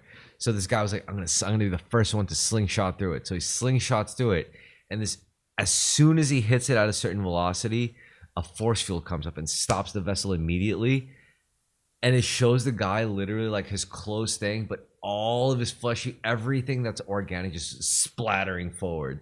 And he just crazy. goes forward, and it's like that's it. He instantly dies. He goes from woo to that's it, and that was the whole scene. And then no, it wasn't like comedic. It was just very like cold and it's like, and with that the man made history. Like Right, that's the guy who discovered the thing, or no? oh well, that all That's right. different. So there's another story about the guy who discovered, which is very interesting. It's called within the Expanse universe, there's something called an Epstein drive, discovered by a scientist named Epstein. So the Epstein drive allowed them to actually travel, like do max burn. Max burn allows you to what took like mad fuel, they were able to use a fraction of it to travel at like higher velocities, just because the guy like tweaked it. It was all fusion based. So the way their spaceships worked was like within like the engine, it was all the spaceships were just big submarines. So like you think of a spaceship like in like conventional sci-fi, it's like a big plane, right? You fly there and it's like a flat thing, but it's not like that there. It's like the way we're oriented, it's like the way we're sitting, if we were all facing the same direction, right, it's not like a spaceship where it's like, let's say you were traveling and you were sitting facing this way. It's more like you were facing this way. And Okay. so it's like it's like you were going. It's like we were traveling this way while Okay. we were sitting down, Mhm. and then so it's like it would be because the gravity would just work differently, and the way the gravity works in that universe is that your ship only has gravity as long as it's actually like moving and the reactors are active. Once the ship stops, then everything stops Mhm. because there's nothing like really pushing you against it. So it's like it's very interesting. It's like how realistic it is. Pretty cool. That's pretty cool. Yeah, I really like it. I like how realistic it is and all that shit. And I don't think any sci-fi show has come close. And anyway, that's probably going to be our future. It's like It makes the most sense. like people what you like say. imagine all sorts of like futures for like space travel and shit, and how like, oh, it's going to be like this, it's going to be like this, and I'm like, it's The rest probably of this. sure. I'm like, it's probably going to be very like under a contractual basis for corporations for like a construction job or a salvage operation. It's going to be like getting a job at an oil rig. Just hopefully it pays a lot more because it's going to be way more demanding, More dangerous. way more dangerous. Very dangerous. Probably a one-way ticket. It's probably like getting a job at an oil rig. Instead of 6 months out, you're forever out. 6 years out. Or Yeah, forever out. Not to mention all the health risks involved with like living space radiation. the rest of your life in space. Your bones get like brittle. Your That's right. muscles- Yeah, because the different your muscle muscles atrophy. Yeah. You get bladder issues because your urine and blood Yeah. flow doesn't work Ugh. right. No, I don't like that. Yep, you get bone marrow disease. There's all sorts of problems with like actually living in space. Yeah, sure. 100%. That's Also, it would just freak me out if after a while I couldn't just sit in a fucking chair if I wanted to, or I couldn't lay down properly. yeah. Because like you have to buckle yourself when you go to sleep. Like your bed's like this, and you have to buckle in so you don't There- float away There is a way it would work, but it's like we're not gonna with like it. artificial gravity. No. Well, yeah. I mean, that has to be a part of it. That's Yeah. just a given. We need artificial gravity, but Yeah. what really makes it work is that we live in space, we suffer, but we have kids in space. Right. And our Then kids have they kids in adapt. space. Yeah. They adapt. They're gonna Yeah. have a much easier time. Like Yeah. our kids would have a difficult time. Like they would develop all sorts of respiratory issues and all that Sure. shit. But they have kids if they survive. And then suddenly they're gonna be like, "What's the matter, Grandpa? You can't handle space." I'm like, Fuck you. yeah.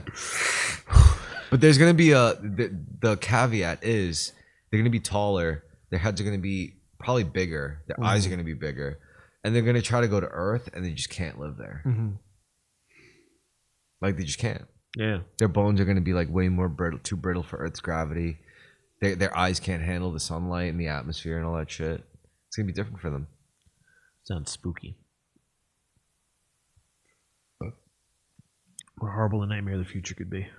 I don't think it's that bad. I mean, No. they're gonna be the closest thing to like alien bitches. It's like, yo, you ever make love to a Luna bitch? Like a moon bitch. You know, bitch. could you imagine like being a kid growing up in like Detroit and it's like, yo, I heard a moon girl was in town. It's like I met a moon girl off the dating app. Yeah, I fucked a moon girl once. What's she doing out here? It's like she's here for school. She just wants to study like art or some shit. She got to wear one of them gravity suits. And then you ask her about it. It's like, oh, it's pretty normal. It's like y'all got music up there. It's like, yeah, we got music. What's your vaginas look like? Just like your vaginas. It's I ain't got no vagina. No, I mean, I think it would be romantic. I like the idea of like future generations, like that kind. I mean, look, there's bad parts too. Like with the romance, there's also going to be death. Like it's going to be like, we don't like your kind here from the moon people. We don't like you moon people come around and here. even in the moon people, it's like, we don't like you space colony types. Like we're from the moon. You're not from the moon. You're not from We're here. natives. Yeah. Yeah. This is Meanwhile, our like place. the colony people are like, hey, we have it the hardest. All right. Like we live in space stations. We're making things better for you out here. Yeah. This is why I think racism is going to evolve. Oh, it's sure. not going to Yeah, be yeah. about like skin color. There'll always be something. I mean, isn't that a more better form of racism though than like skin color? Like, fuck you. You're not. The Brit like WASPs invented the racism we have now. Like, Yeah. white So I think it's superior, time for white like people. hyper racism. Like, what did you feel? There's always been different types of racism throughout history. They haven't always been color based. or a skin color, But skin it based, warms or my heart to think like every skin color on Earth could come together and hate the hate people, something else. Yeah, and hate the people Yeah. from the moon. That's or why I love Star Mars, Trek. You know? Yeah, Yeah. right. because no one trusts those fucking shifty ass Yeah. Romulans. But it's humanity. And it's a come more together. sensible form of bigotry in my head. I You know, I'm like, I agree. It makes more sense. I Like, agree. I'd rather like all the black people, white people, Asian people hate all the black people, white people, Asian people from like Mars or something. And you then know? over Like, time, they won't. Then they'll become just like us. We'll find something new to hate. yeah, like people with tentacles. We could hate together. Yeah, yeah. I agree. I think that's like great. I think we're just moving towards connecting with hatred. I concur. You're absolutely right. Cause like, yo, it would be such justified race wars where it's like, yo, we have to live in space to mine space rocks for you so you could have your porn. All right. So you could mine your gold for your chips, for your fucking VR sets, for your infinite porn. Infinite porn. Yeah. We do this for you. So you have to be nice to us. And then Earth is obviously gonna be like, go fuck yourself. Do something, come to our planet and fight us about it. They're gonna be like, you know we can't. You know if we go there, like we'll be crushed by your No, gravity. it's too shit for you. Yeah, and Earthlings are gonna be like, oh well, I guess that sucks to suck. You know, it wasn't our fault that you ran away, you know? But then the other problem is the space people are going to be smarter. They're going to be smarter, they're going to be saner, they're going to be more socialist. They will. And if Earth gets conquered by a spacefaring nation, like that would be fucked up. That would be fucked up. I wouldn't be happy. I wouldn't be a fan. We gotta fight them with hate. What do you think? For example, like let's say Elon Musk successfully colonized Mars through his efforts, and suddenly like Mars became like 200 years later, Mars had its own country, and they had better ships, better scientists. They just didn't have the numbers. Sounds like South Africa to me. And if Elon founded them, that sounds pretty consistent. I don't know. I don't hate Elon, to be honest. I mean, I don't like him, but I don't hate him. I don't hate him. I don't like him though. Yeah. Yeah. No, I don't hate many people. Well, the reason why I can't hate Elon, I don't hate anyone I don't know. he also made me a lot of money, to be honest. At a time when nobody was making money during COVID, the Tesla stock was doing some really funny things that just it was impossible not to make money off of it if you bet on it. Such a good time. Stock market during What COVID. a time to be alive.